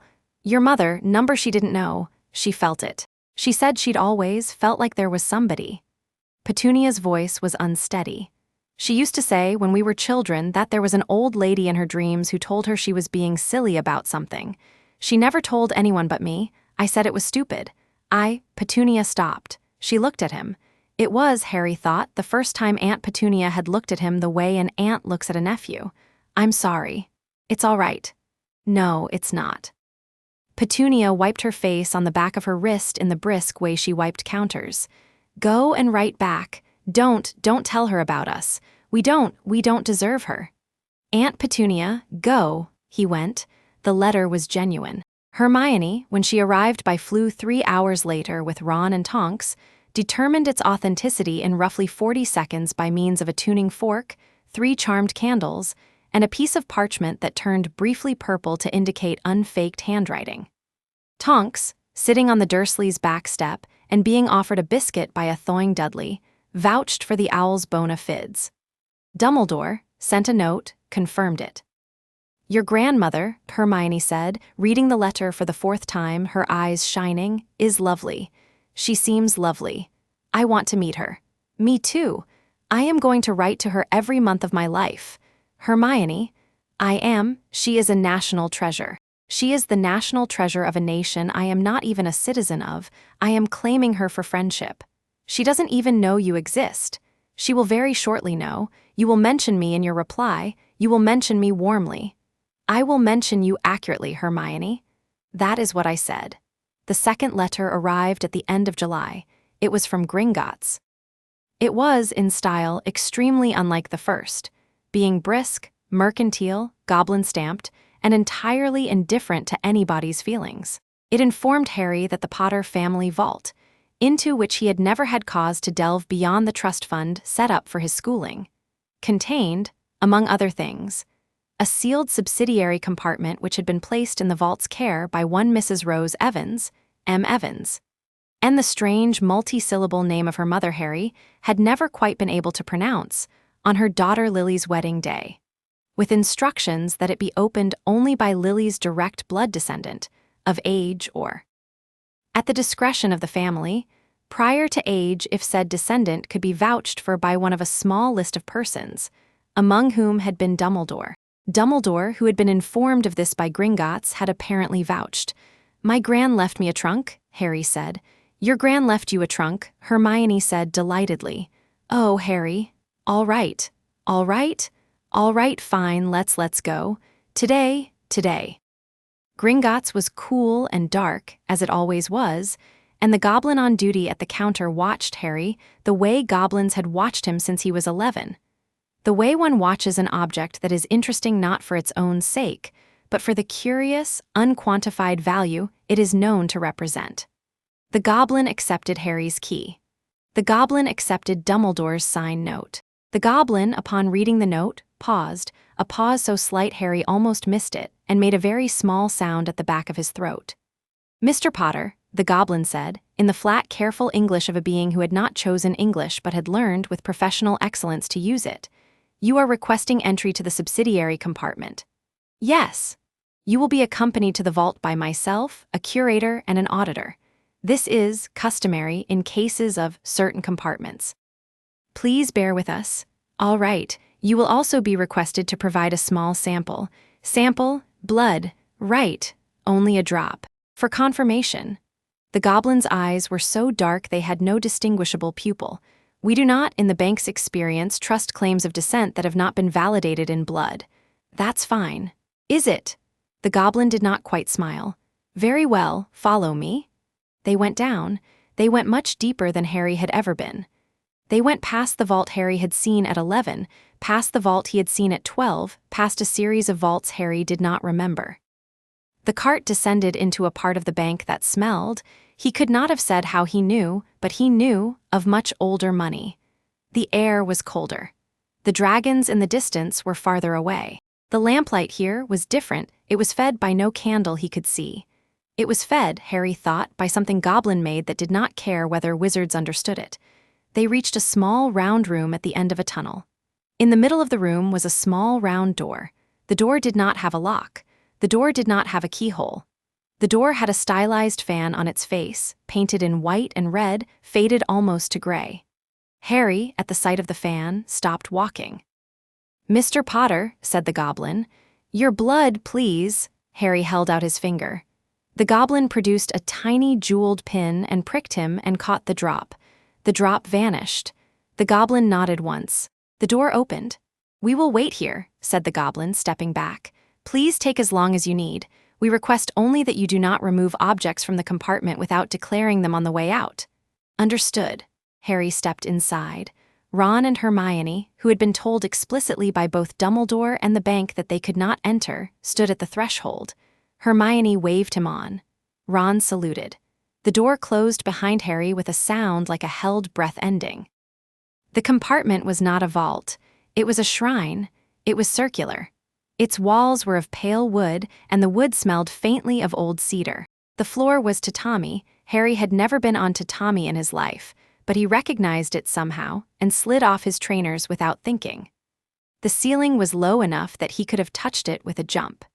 In the center of the floor was a small low table, and on the table was a single scroll, and in front of the scroll, kneeling in the posture of a person who had been kneeling patiently for a long time, was a young man. The young man was not a young man. He was a shape of a young man, a living painting, his edges slightly translucent, his eyes closed. He was dressed in dark robes. On his collar, small, carefully stitched, was the fan. Harry stood for a long time, just breathing. The young man opened his eyes. They were red, but not like Shin's. Shin's eyes had been the red of live embers. This man's eyes were the red of cooled glass. "Grandson," the man said. His voice was not surprised. His voice was the voice of a person who had been waiting for an appointment. "Sir." "Sit." Harry sat. Cross-legged then, at the man's slight gesture, in the straight-backed kneeling posture the man was in. It hurt. It hurt specifically where his legs had not known they could hurt. He did not move. "Do not be afraid," the man said. "I am not Shin." "I didn't think. Shin is a memory stored in your blood. I am a memory stored in your vault. We are different kinds of ghost. I am a recording. I will say the things I am here to say. I cannot hear the things you say in return. I can only pause for you to think. Oh, this is, I apologize, somewhat lonely. I will say what I must say, then I will go. If the vault remains useful, you may return to me and I will repeat, I cannot grow. I am what I was on the morning your grandmother's mother asked me to be put here. What was your name? I was Kenji. I was an uncle of yours by several removes. Your grandmother's mother was my sister. I was 34 years old when I sat in a room in 1949 and put my soul into a candle, because I knew I would not live to teach the children who would need me. I was right, I died a year later. It is a good thing it was the year after, because the candle needed the whole year to set. I'm sorry. Do not be, I did my job, I am a good job, I would have liked to meet your mother. His mouth moved briefly in what in a living man would have been a smile. But I can meet you, that is almost better.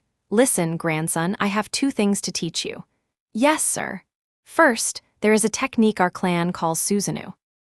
It is how do I say in English, it is an armor made of fire and chakra, a warrior shape that stands around you and fights for you. It is our final and highest art. It requires the second bloom of the eye. You have the second bloom. You are young for it and unready. It does not matter, you will need it. Will you teach me? I will begin to teach you. I cannot finish. That will be your grandmother's task if you come to her, or your task if she declines, you will manage. Thank you. Second, there is a choice that has always come to every UCHIHA of your bloom and will come to you. The choice is, do you join the clan or do you not? There is, at present, one man trying to reform the clan. His name does not matter, he is not the last one who will try. Men of our line are periodically ambitious. You will be invited, and you will be flattered, and you will feel, for a moment, at long last, like you are not alone. It will be a temptation you have never been taught to resist. I am going to teach you, grandson. Listen. Harry listened. Kenji taught him for an hour, not in sentences, in images. In the quiet precision of a recording that had been designed, half a century before, to efficiently pour into a grieving boy's mind exactly the things he would need to hear. Harry learned about the brothers Senju and Uchiha and their long, foolish war. He learned about the pattern the clan fell into every 3 generations, when a man of ambition rose and tried to gather the remaining kin under one roof and call that love. He learned about the particular shape of loneliness a boy like him would feel when offered that roof. He learned to look the loneliness in the eye and say to it, I see you, thank you. He practiced the Susanoo. It was the first time he had practiced anything so directly inside his own chest. He built a lattice carefully behind his ribs. The lattice glowed faintly and Kenji nodded and Harry released it and his whole body ached and Kenji said quietly, good, enough for today. You will build it for real one day when you need it, not before. Yes, sir. One last thing, grandson. Yes, do not hate yourself for the fire. The fire is not the worst of you. The fire is sometimes the best of you. Your mother was not afraid of fires. Your mother put out fires and started them when needed. You are your mother's son. Permit yourself to be fire-shaped. It is not a shame. Yes, sir. Kenji inclined his head. Go in peace, he said. Then, very gently, he went out, the way the candle in the hidden round room at Hogwarts had not yet, and would not for a very long time, go out. The tatami around him darkened. Harry sat on the floor for a long minute after. He did not move. He was, in a way he could not have described, full. He stood. He left. The door closed behind him. Ron and Hermione were waiting. Harry, Hermione said. What? I met my uncle, Harry said, and his voice was very calm and very raw and very young. Later, Ron said gently. Let's get home." There was, as Dumbledore had predicted, a lure. It arrived in the second week of August, carried by a different owl, a ministry-grade one, fast and large and entirely ordinary. The letter claimed to be from Harry's grandmother. It was signed with a version of her name. It was not written in the same ink as her first letter. Harry read it once, sitting at the kitchen table at the Burrow where he had moved in the first week of August, at Molly's polite but firm invitation, and then he read it again, and then he laid it down and he looked at Hermione and he said, "Hermione." "Yes. Do you remember my grandmother said she wouldn't come in August?" "Yes. Because of the heat and her lungs." "Yes. This letter says she's in London next week." "Oh, good," said Hermione. "They've done it." "Yes. All right." Hermione stretched her arms behind her head. "Well, let's write back. Shall we set a meeting?" "Yes. Somewhere with a door that closes behind us." "Yes. Somewhere we have practiced in." "Yes, Hermione, yes, Godric's Hollow." "Harry, Godric's Hollow, my parents' grave. If this is Marcus, if he thinks I'm naive enough to think my grandmother flew 1,000 miles to meet me at a graveyard, that's on him. Also, my parents are there. I haven't been. I want to go." "Okay. Also, yes, Dumbledore isn't coming, not this time." "Harry, not this time. I'm not leaving him behind because I don't love him. I'm leaving him behind because this is the thing I need to finish on my own. He'll understand, I'll tell him." "And me?" Harry smiled at her. It was a tired smile. "Oh, Hermione," he said, "of course you're coming." "Good. And Ron and Neville, and if Luna wants Luna, and if Ginny threatens you she can come too, just not Dumbledore, not the Order. The Order will come afterward whether or not we ask them because Moody will follow us. I know he will. Let him, but we will walk in as us. All right?"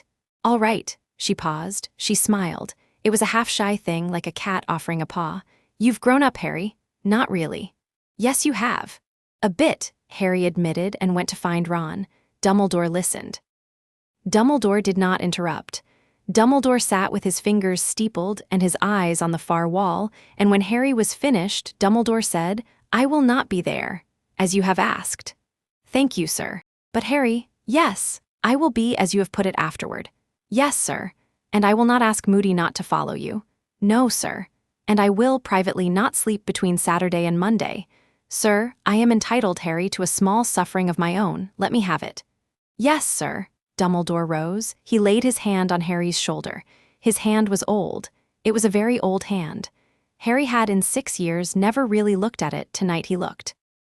It was a hand that had done a great many things, and that was a little sorry about several of them, and that was still, at 77 years old, capable of steadying a boy without squeezing. "Go," Dumbledore said.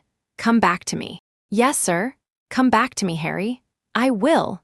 The evening of the meeting at Godric's Hollow was mild. The sky was low and soft.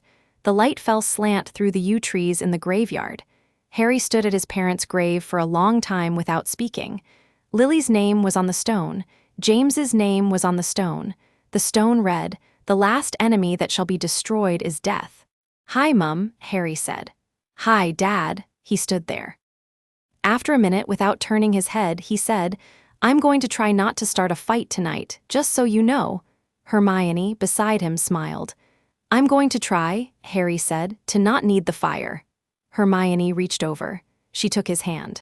The light moved through the yew trees, and the wind moved through the yew trees, and the ghost of Harry's mother, if she was anywhere, was here.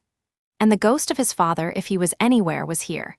And the ghost of Sirius Black, which had been becoming easier to invite home with him lately, was here, and the ghost of an uncle in a vault in London who had died so that Harry could have, at 15, an hour of competent instruction in the breaking of a lonely man's gift. He was here too, in a way. Harry breathed in.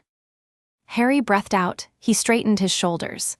"Let's go," he said. At the gate of the graveyard, Marcus Avery was waiting. Marcus Avery was alone. Marcus Avery, Harry had expected this and had, still, a hollow in his chest at the confirmation, did not have Harry's grandmother with him. Behind Marcus Avery, at a polite distance, stood a small man in a pink coat and bowler hat, not Umbridge, a different man, a lackey, some functionary of Umbridge's that Harry did not recognize. And behind him, at a less polite distance, waited 3 Death Eaters. 5 men. 1 cousin, Harry and his friends. "Cousin," said Marcus Avery softly as Harry came down the church path. "Marcus," said Harry, "I have news of your grandmother." "I bet you do. She has been kind enough to come. She is in a carriage, just there." He gestured. Harry did not look. Harry knew there was no carriage. "No, she isn't Marcus." Marcus Avery smiled. It was a slow smile with some tiredness in it, and Harry was startled to see some genuine, complicated affection. "No," Marcus agreed. "She is not, you understood." "I did. I am glad. I did not want to have to lie to you more than once." "Thanks. May we talk, cousin, just us? With my friends? With your friends, I would not have it any other way." Harry looked at him. Marcus Avery looked back. Harry did not light his eyes. Marcus Avery did not light his eye. "Talk," Harry said. Marcus Avery began to talk. He talked first about nothing much. The weather, the walk up from the gate, his journey from Folkestone. He talked, in short, the way a man talks when he is using the surface of the water while his feet make arrangements with the current underneath. Harry let him. Hermione, beside Harry, had her wand in her sleeve in the specific way that meant she had already cast 3 low-grade defensive charms on all of them, and was, at this moment, considering a 4th. Ron's hand was on the wand in his pocket. Neville, who had come after all, stood behind Harry's left shoulder with the placid readiness of a boy who had been raised among carnivorous plants. Luna, at his right, was humming. Ginny, at the gate, Harry had made her promise, staying at the gate. "I am going to be honest with you, cousin," Marcus said at length, "because you are, as I have had cause to learn, a person who notices dishonesty." "All right. I was brought to this war by a woman who believes I am useful to her. I believed for some time that I was also finding something, a heritage, a kinship. An answer to the question of why my left eye had opened up one afternoon in a cellar and my mother had never told me anything of my aunt. I believed, in short, that the woman in the pink cardigan was going to give me, you, as a cousin, as, I admit it, as a very small apprentice of a very small clan I was going to found with you." "Yeah, you knew. We worked it out, yeah. You have very excellent friends. We know." "I am, Harry. I am here tonight to tell you that I have been a fool." Harry blinked. Hermione beside him did not blink. Hermione had an expression on her face of a scholar watching a hypothesis resolve in real time. "Go on," said Harry. "The woman in the pink cardigan is not your enemy. I mean, she is an enemy. She is not your worst enemy. She does not run me. I run her, in fact, although she does not know it." "What?" "She was never the one behind this. She was a useful hat, a uniform, a body to do the paperwork. I needed the ministry to move at certain speeds. She was willing. She found me. Or thought she found me." Marcus Avery smiled, and the smile was sad. "I found her, Harry, at a ministry function in 1998, and I watched her for 5 years, and I made her believe that she had watched me. Why are you telling me this? Because I am not here to collect you any longer. Marcus, listen. The man who sent me tonight is not me. I did not know until 3 days ago that there was another man. He came to me in a dream, cousin. He came in through my eye. My left eye, which was mine, he made it his. He has been in my head for a week. Marcus's hand rose to his face. He has been telling me what to do. I thought I was making the decisions. I have not been making the decisions for a week. I am making them now because he is, temporarily, not watching." Harry stared at him. His eyes wanted badly to light up. He kept them green. Hermione's hand where it had found his sleeve squeezed. "Who?" Marcus Avery opened his mouth to answer. He closed it. His left eye flared red. His right eye, the brown one, went wide with something Harry had unkindly not expected to see there, fear.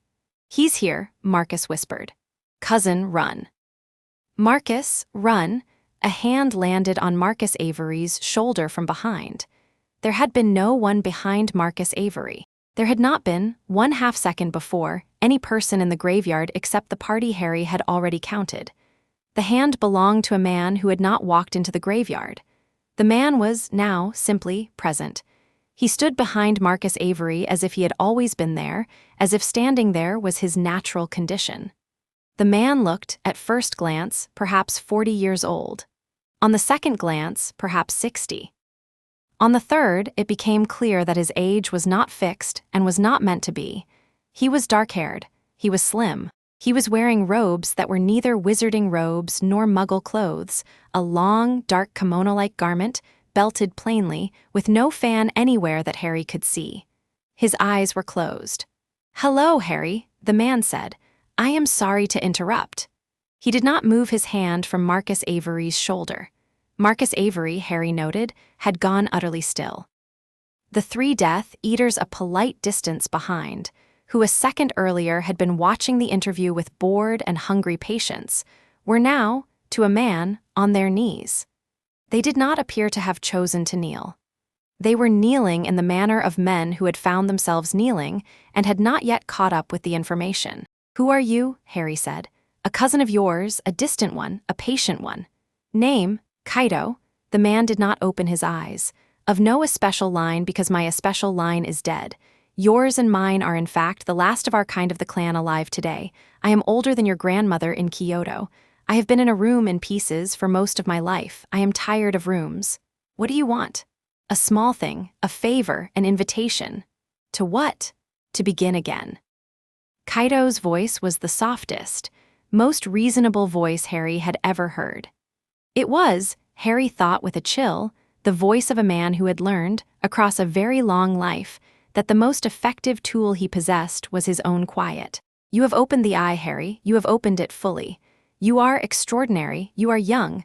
You are in possession of the things my generation did not have. Friends, teachers, a school, a country. You are also in possession, Harry, of a loneliness only one of us can know. I have come to offer to lift it." "Lift it how?" "By taking my hand, by becoming my student. By agreeing in principle to the reformation of our clan, under me. Gently, slowly, with your consent. With, and this is important, Harry, with all the friends you arrived with kept safe and well, and returned to their homes by tomorrow morning." "That's a threat," said Ron. "No," said Kaido peaceably. "I have said it is important. If you accept, they are safe. If you decline, they are not my enemies. They are your affair. I will do nothing to them. I will leave. I will come back to you at another time with the same offer. I will come back again. I will come back, Harry, as long as either of us is alive. I am patient." "Why not just force me?" "Because, Harry," Kaido smiled. He still had not opened his eyes. "A student who is forced becomes a poor student. A clan forced into being is a poor clan. I have been forced in my life. I would not now inflict force on another. I have learned." "You're manipulating him," Hermione said low. "Harry, he's running, I can feel it. It's not mind magic exactly, but it's close." "I know," said Harry quietly. "Hermione, it's okay. Breathe." "Harry, it's okay." He did not take his eyes off Kaido. "Open your eyes." Kaido opened his eyes. The eyes were red.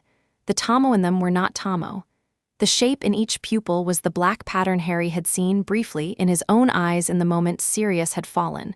But it was not the same pattern. It was a related pattern. It was Kaido's Mangekaiwu. It had, Harry thought with a slow, terrible understanding, been open for a long, long time. "You are blind," Harry said. "Eventually," Kaido said. "Yes, not today. I have taken precautions, small ones." "What precautions?" "The eyes of my brothers, Harry, transplanted 3 times in the last 100 years. I am by now an assembled man. Do not interrupt." "Don't tell me not to interrupt. Harry, I'm not joining you." Kaido's face did not move. "I have not finished asking, Harry." "You don't need to. I'm not joining you. I don't want to rebuild the clan. I have a family. I don't need another one. I have a grandmother. I'll go and meet her on my own schedule.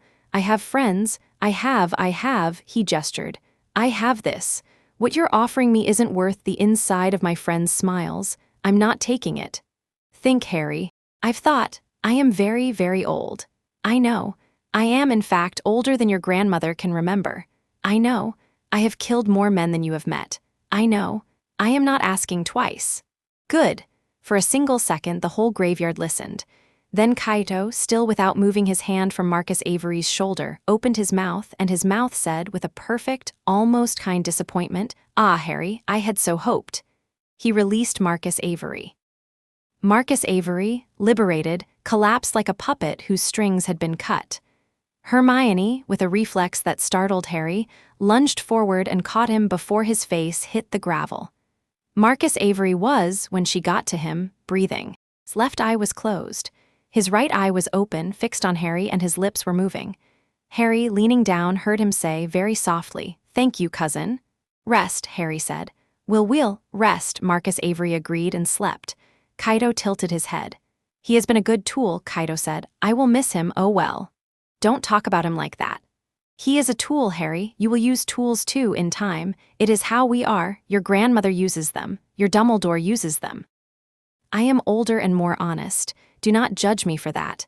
"Kaido, yes. I'm going to fight you. I know.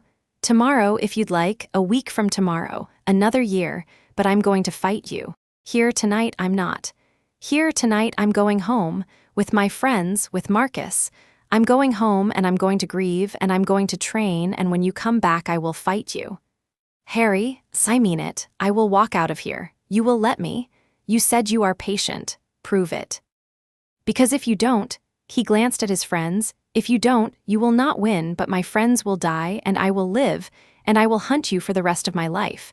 And you will not enjoy being hunted by a boy of my specific personality and access to the Hogwarts library." Kaido looked at him for a long time. Then, slowly, Kaido laughed. It was a soft, surprised laugh. It was, to Harry's astonishment, a laugh with some actual pleasure in it. "Very well, Harry," Kaido said. "Go home, take my tool, grieve, train. When you are ready, write to me. I will come. I will try once more formally. If you refuse me, then we will fight.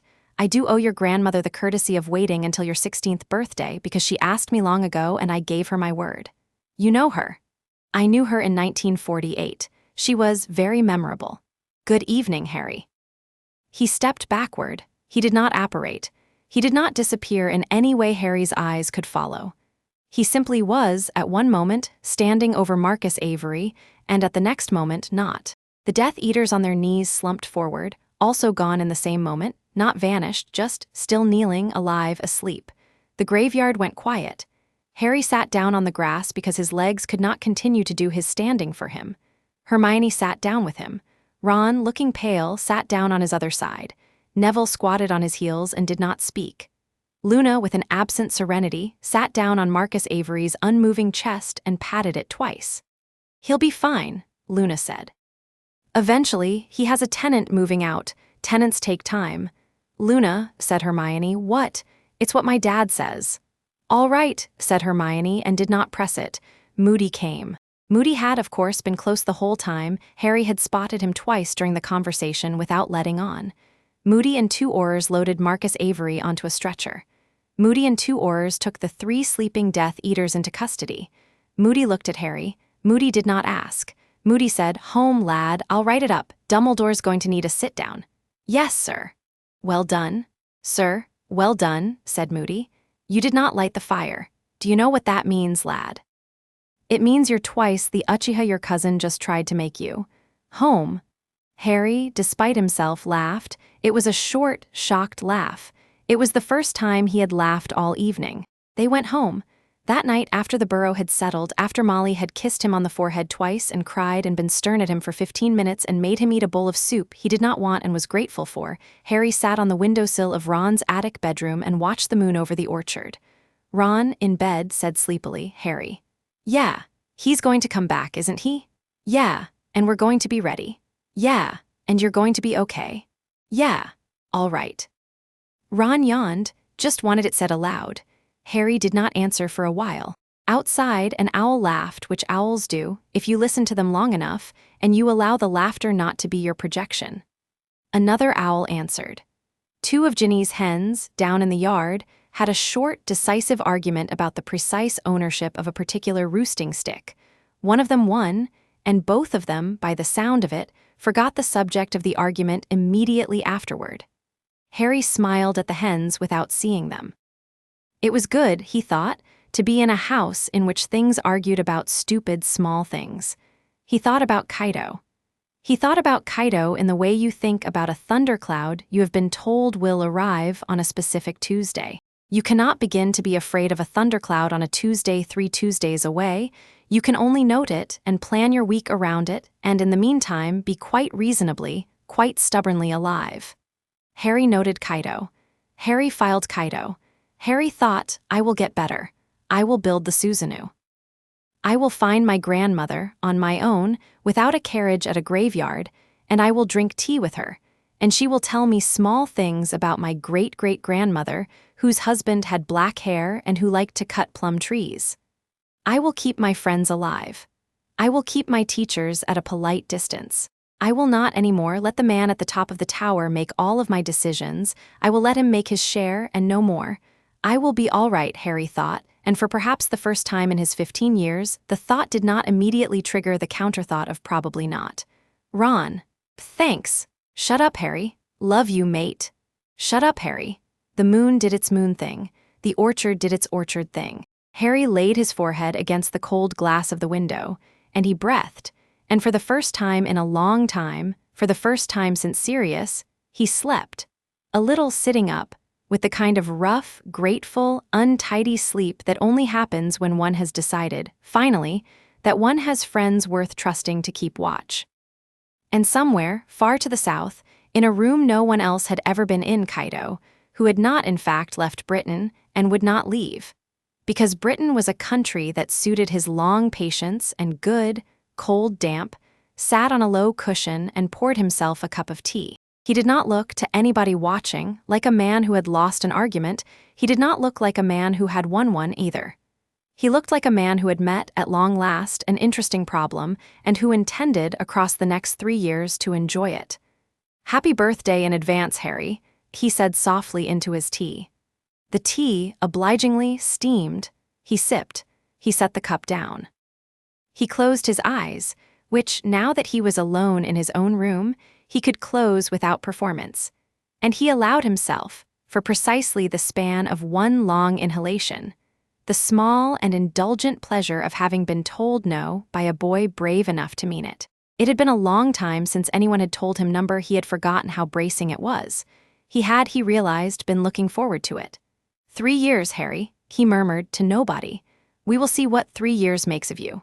Somewhere above him, in a sleeping attic in a sleeping burrow, the boy in question turned his head against the cold glass of a window and, without quite waking, smiled in his sleep. Chapter 5 End. Chapter 6 Ashes and Fire. 3 years was a lie. 3 years had always been a lie. Harry knew this the way he knew his own wand hand, by instinct long since hardened into fact. Old men who promised 3 years meant 3 years if nothing interesting happened, and something interesting in Harry's life was always happening. Harry did not, in the end, have 3 years. He had 5 months. He had 5 months, and in those 5 months he did what a boy does who has been given a deadline that is also a lie. He trained like the lie was true, and the deadline was tomorrow. By Halloween, he could hold a small Susanoo lattice inside his ribs for 18 seconds without fainting. By Christmas, 31. By February, he could, with Hermione's meticulous supervision and a private, increasingly nervous correspondence with Professor Snape, who turned out to have inherited from his mother an unexpected working knowledge of chakra theory, construct a faint, translucent, ghostly ribcage of flame around his whole body for 9 seconds at a stretch.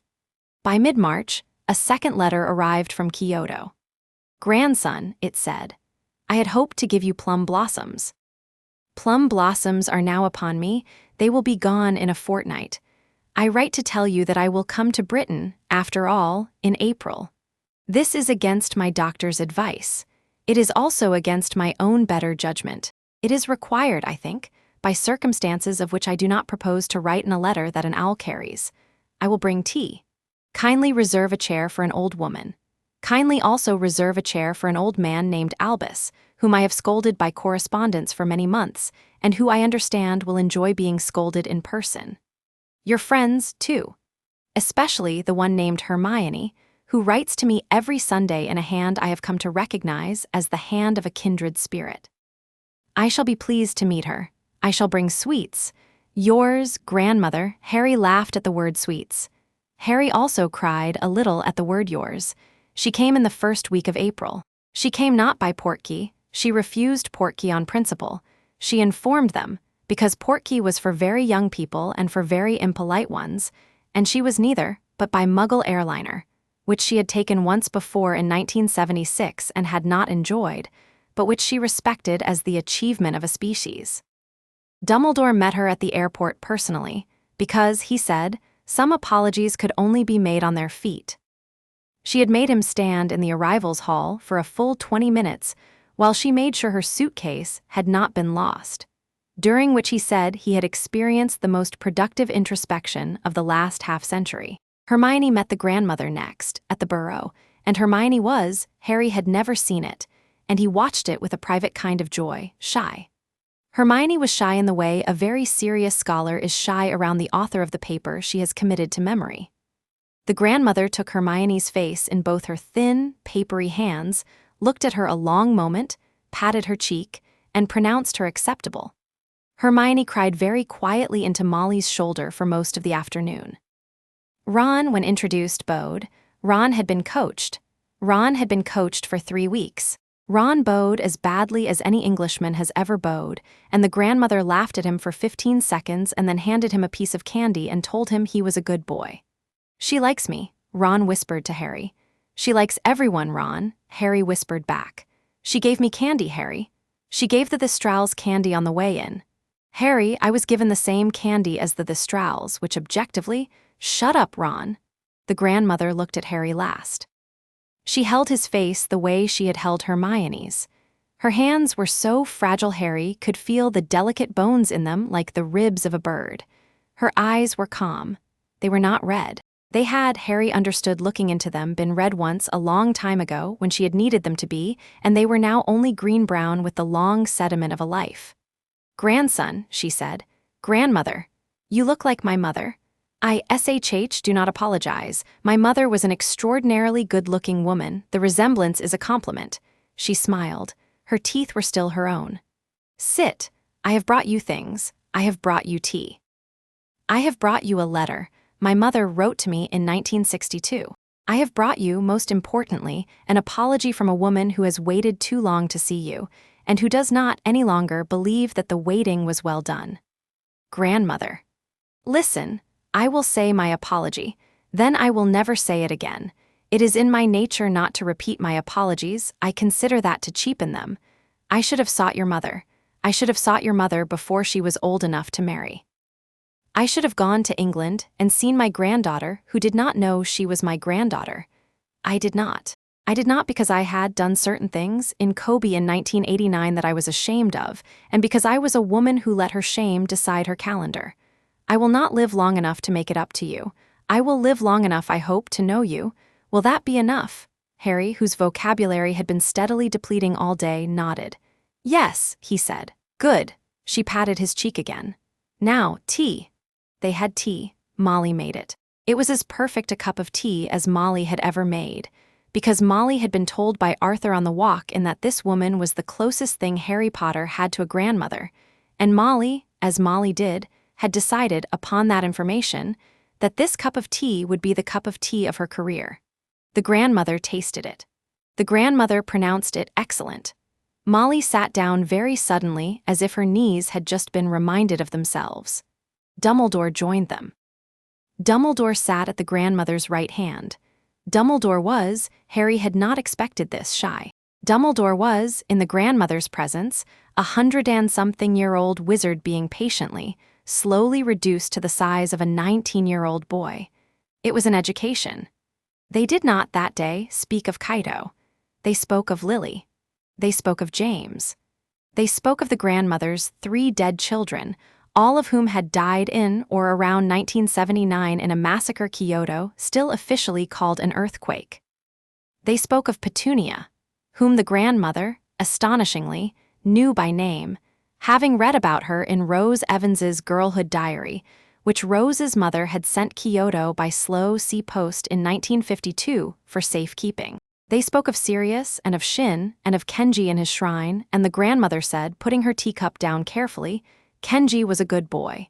He always took his lessons too seriously. I am glad he remains useful." They spoke, in short, of a family Harry had not known he had until they were sitting in his kitchen. It was the best day Harry had ever had. He went to bed that night in Ron's attic and dreamed, for once, of nothing. It was the best sleep he had had in months. The grandmother stayed a week before Caito's letter came, and the week before it was, in Harry's private ledger, written in ink he had never expected to own. She taught him in the mornings, not in the room of requirement, which was at Hogwarts. not in the little shrine beneath Gringotts, but in the orchard at the burrow, among Molly's apple trees, with a kettle on the small iron stove that Arthur had set up on the lawn and whose enchantments, Arthur admitted shyly to the grandmother, he had spent an embarrassing amount of time on. The grandmother, who had in her own kitchen a cast-iron kettle she had cared for since 1947, pronounced Arthur's stove very nearly correct, and showed him, with the patience of a peer, the single enchantment he was missing. Arthur, the next morning, cried a little, quietly, into his tea about having received a tip from a woman who could, he was fairly sure, have set him on fire with her finger. She taught Harry the shapes of breath. She taught him, to Hermione's enormous delight, Hermione had been permitted to sit in on everything, which was perhaps the single most complimentary piece of instructional permission the grandmother had issued in living memory, the slower ways of lighting the eye. Not with a jolt, not with a flare, but by a long, slow lowering, like the turning of a knob. By the end of the week, Harry could pass his UCHIHA in and out of his own eyes without any of the external tremor that had, for months, given him away in every mirror he had ever approached. She taught him, at the end of the first day, the tsukuyomi properly. Not as a thing to be used on enemies, she was clear, with a sternness Harry had not expected, that tsukuyomi was rarely the right tool, but as a thing to be understood. She had him cast it, gently, onto a cabbage.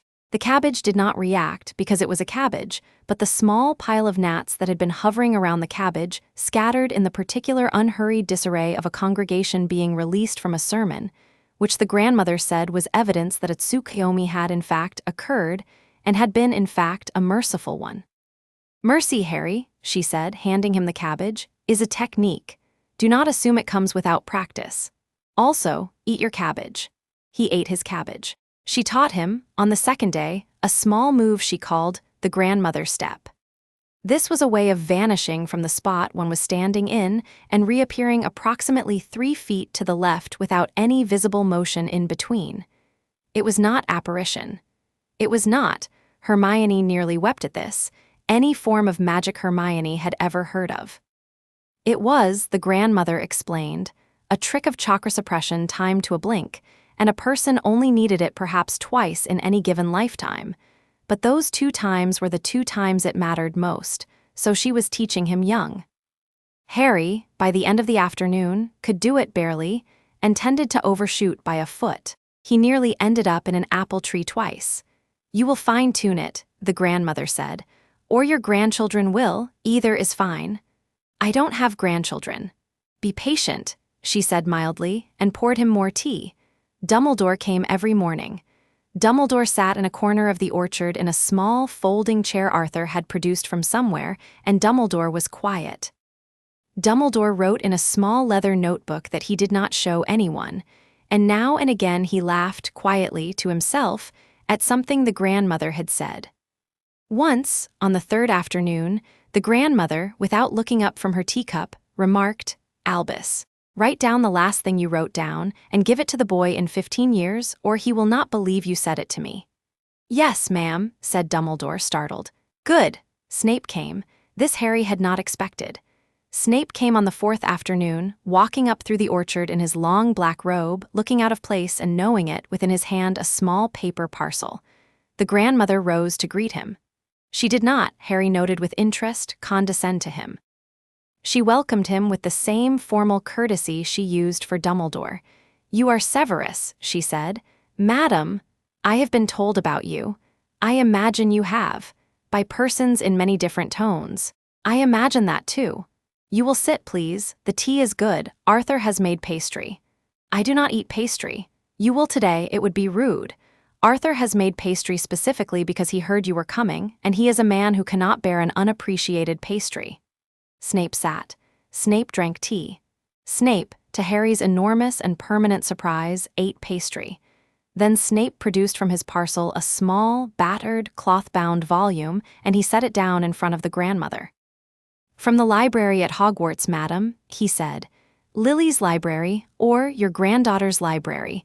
We shelved her books separately after the thing."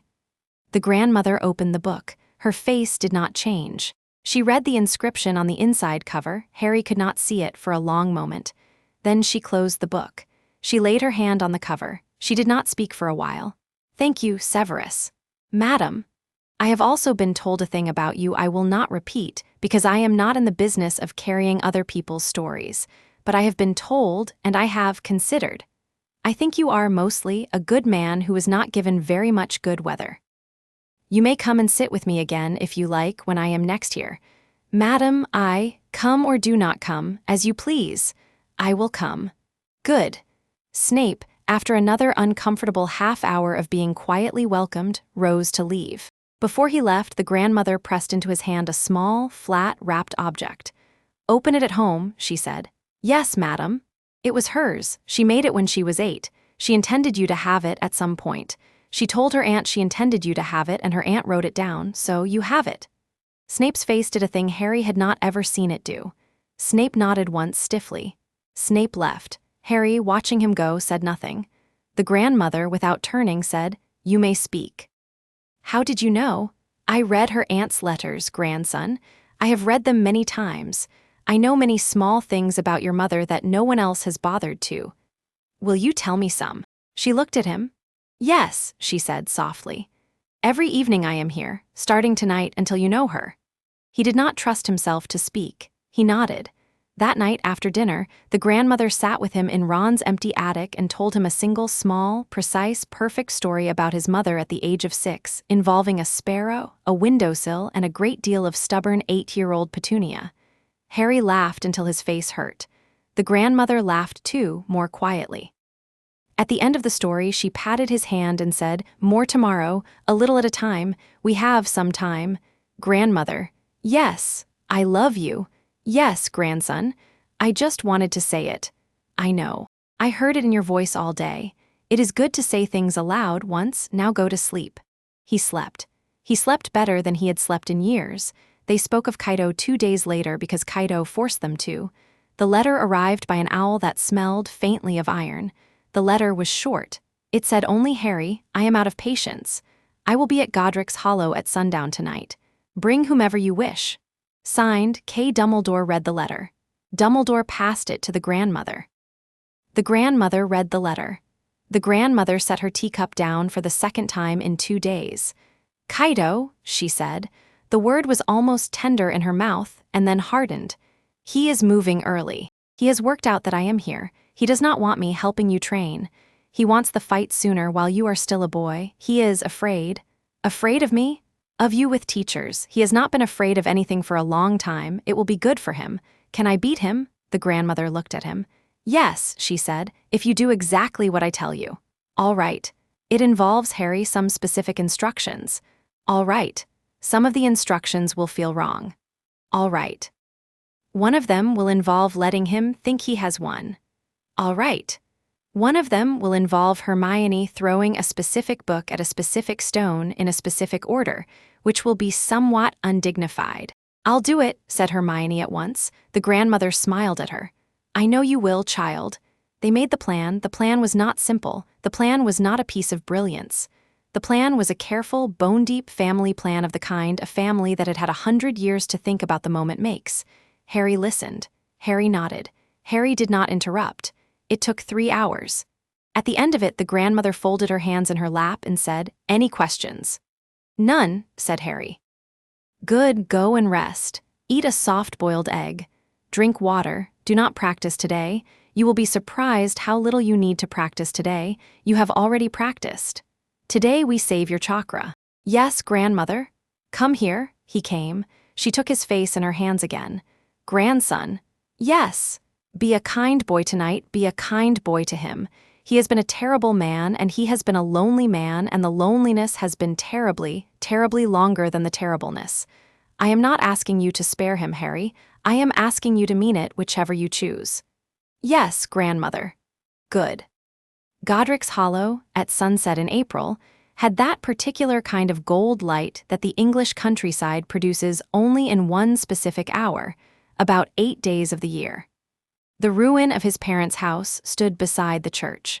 The graveyard recently, Harry had learned, cleaned by the village council after centuries of haphazard maintenance, was quiet.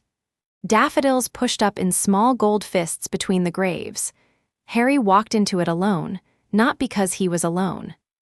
Hermione was in the lane with the grandmother, concealed under the grandmother's own small, lovely, professional concealment charm, a charm nothing Harry had ever met would see through, because the grandmother had learned it from a woman in the woods outside Mito in 1931 and had used it successfully against Voldemort himself in 1979.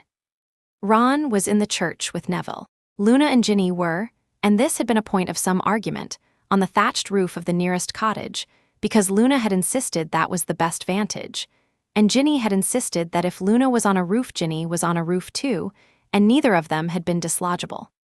Dumbledore and Moody and Tonks and Lupin were somewhere they would not say, which Harry suspected, by the quality of the very slight disturbance on the air 2 fields over, meant they were there. Kaito was at Harry's parents' grave. He was kneeling, in fact. He had set down, on the stone, a small pale sprig of plum blossom. He stood as Harry approached, and he turned, and his eyes were closed. "I did not come tonight to be your enemy, Harry," Kaito said. "You came tonight to force me. To force you to choose, that is different." "No, Kaito, it isn't." Kaito opened his eyes. The red eyes did not have Tomo in them anymore.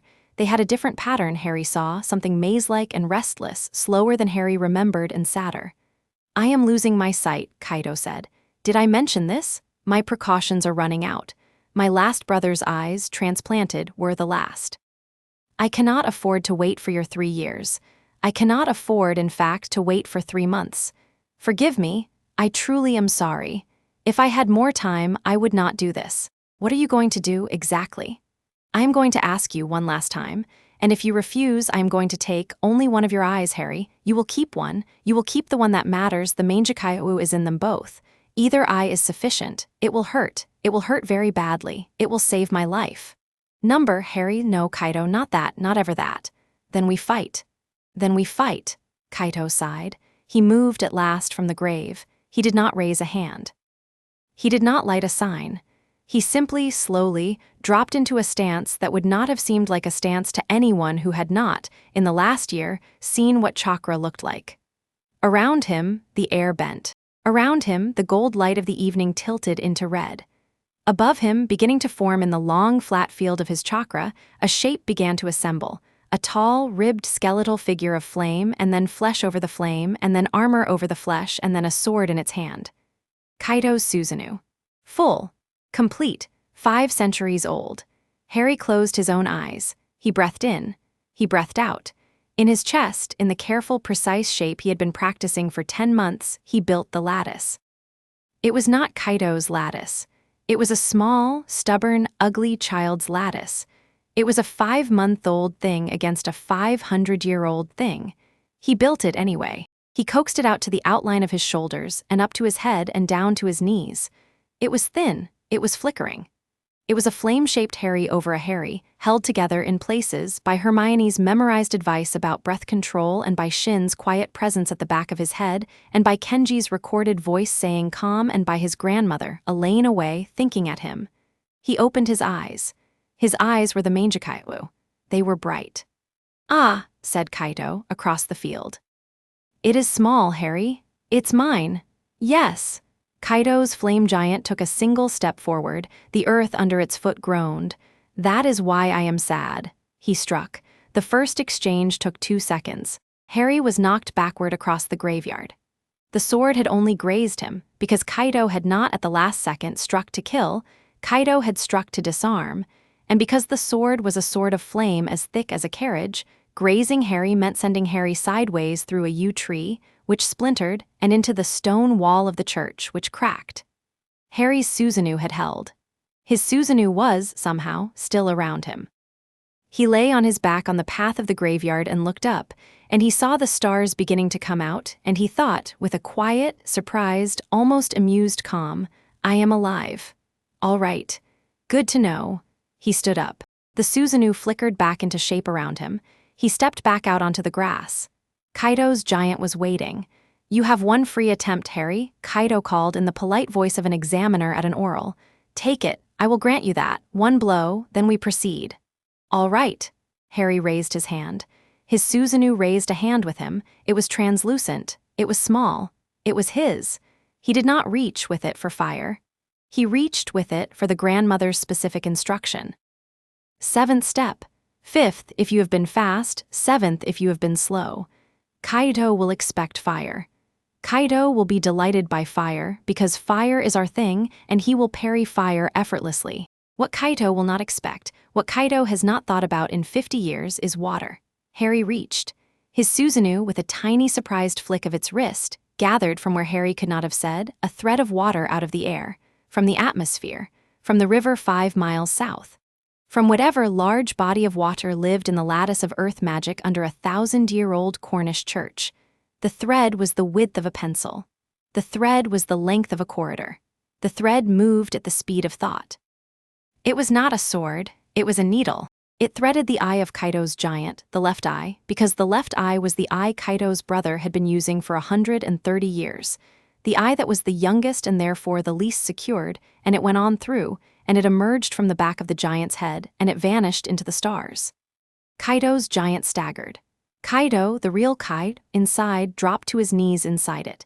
He had his hand over his eye. He was, and Harry had not expected this, laughing. "Oh, Harry," Kaido said. "Oh, Harry, oh, I'm sorry." "Don't be, it was beautiful. It was your grandmother, I should have known. She always picked the trick I forgot. Kaido, finish it." "Number." "Harry, finish it." "Number." Kaido's giant collapsed. It dissolved into the golden air. Kaido knelt in the grass of Godric's hollow in a plain robe with his hand over his eye, and he was, Harry saw with a twist of something that was neither pity nor mercy, but the exhausted tenderness of a boy who had grown up in 5 months, a very old and very thin and very tired man who had lived past his time. Harry walked across the grass to him. Harry knelt. Harry was still in his Susanoo. He allowed it carefully to dim around him until it was only a faint outline and then, politely, gone. "Kaido? Yes. I am not killing you. Harry, I said I would be kind about it. I am being kind about it. I cannot be spared, Harry. I am a ruinous man. You are a lonely man. You said you had learned not to force. Let me not force you now. I am sparing you. You have the rest of whatever's left of your life to decide what to do with it. I will come back for you. I know. I will come back and I will try again. No, you won't." Harry did not smile. He did not need to. "You will go, Kaido. You will go somewhere warm. You will go somewhere with plum trees. You will sit and you will drink tea, and you will, I don't know, you'll write memoirs, or you'll take up pottery, or you'll do whatever old men who have finally noticed their age do. You will not come back, and I will know, because I will be watching, and because my grandmother will be writing to you. And because if you come back, Kaido, the thing I did tonight with a needle in your eye, I will do again, and I will not be kind the second time. Do you understand me?" Kaido, kneeling, laughed. It was a small, bitter, beautiful laugh. "Yes," he said. "Grandson of the old woman, yes, I understand you." "Good." He took his hand down from his eye. The eye was, Harry did not look, out of kindness. The eye did not matter. The eye was punctuation. Kaido stood up. Kaido bowed slightly to Harry. "I will go now," Kaido said. "Go," he went. He did not vanish like he had at the gate. He walked. He walked across the grass and out the graveyard gate and down the lane, and because the lane had been concealed and because the grandmother was at the end of the lane, Kaido met the grandmother in the lane and Kaido stopped. The grandmother stepped out from the concealment. She looked at him. He looked at her. They did not speak for a long moment. Then the grandmother, softly in the old language, said something Harry could not hear. Kaido, softly in the old language, answered. They stood a foot apart. They did not touch. Kaido bowed. It was a low, unhurried, respectful bow. The grandmother bowed back. She did not bow as low. It was not rude, it was accurate.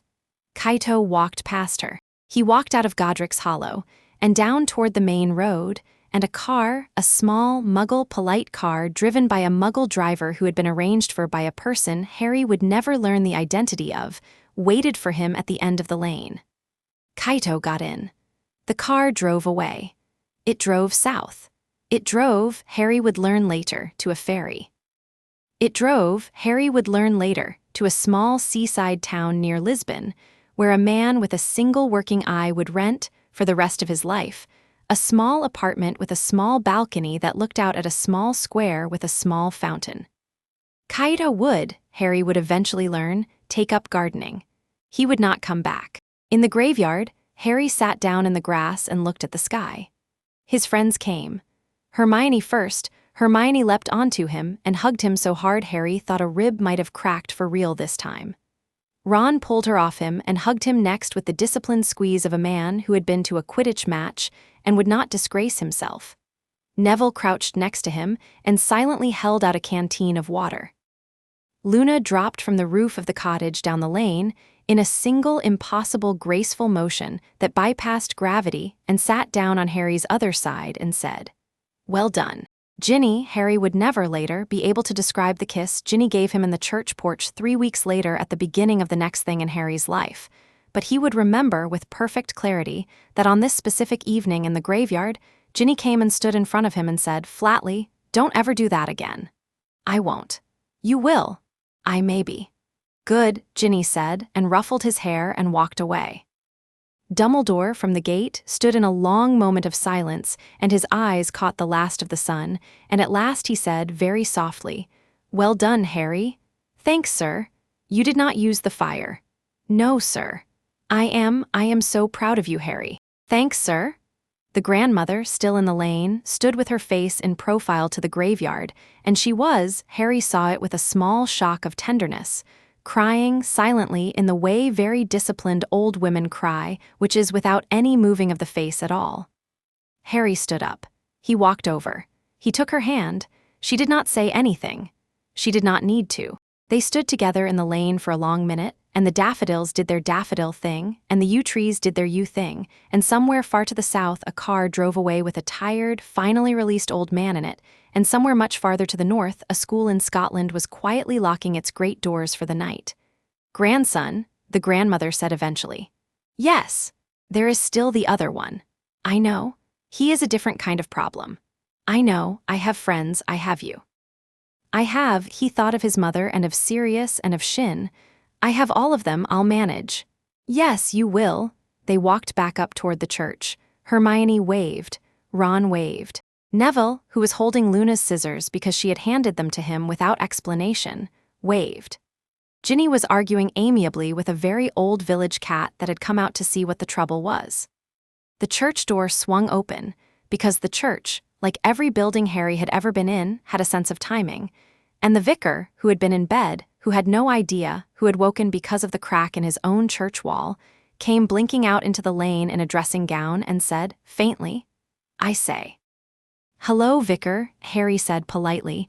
"Is everything all right?" "Yes, Vicar." "Ah, good, good, only there seems to have been noise." "Sorry about that, Vicar, we'll sort it." "Oh," the vicar looked at him. The vicar looked at the assembled party. The vicar looked at the small, impeccable old lady in the kimono. The vicar did what every reasonable English cleric has done when confronted with overwhelming evidence that the universe has just done something above his pay grade.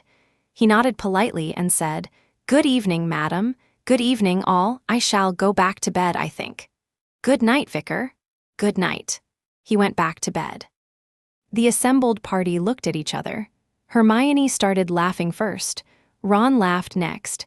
Harry laughed last. His laugh was the loudest. He laughed until his stomach hurt. The grandmother watched him with a small, patient, approving smile, and then she put her hand in the crook of his arm and she said, "Let us go home, grandson, I am hungry." "All right, grandmother." They went home. Much later at the burrow, when Molly had stuffed them all and scolded them all and fed the grandmother a piece of pie that the grandmother declared the only English pastry that has ever made sense, Harry went up to the attic. He was alone. Ron was with Hermione in the orchard.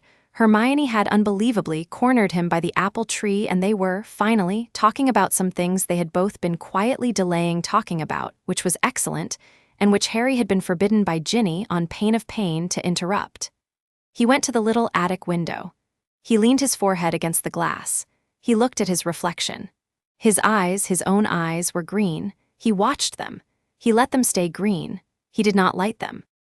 He let the heat behind them be.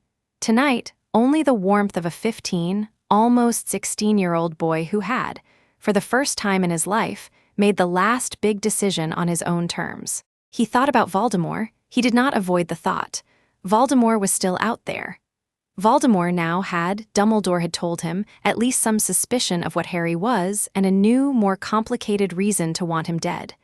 There was a war coming. Harry would be in it. He would not, he thought, be in it in the shape any grown-up had planned for him. He would be in it on his own feet, in his own skin, with his own set of eyes that could be green when he asked them to be and red when he needed them to be, and in the final hour something else. A pattern that belonged to nobody but him. A lattice in his chest, a sword of water, a friend on each side, and he would, he thought, survive it. He had survived Kaido. He had survived Kaido by not becoming Kaido.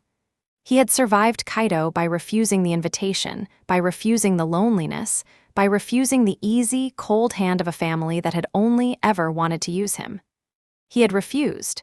He had refused, and in the refusal he had, he thought, with some wonder, become, finally, the thing he had been trying for 5 years to become, a person of his own.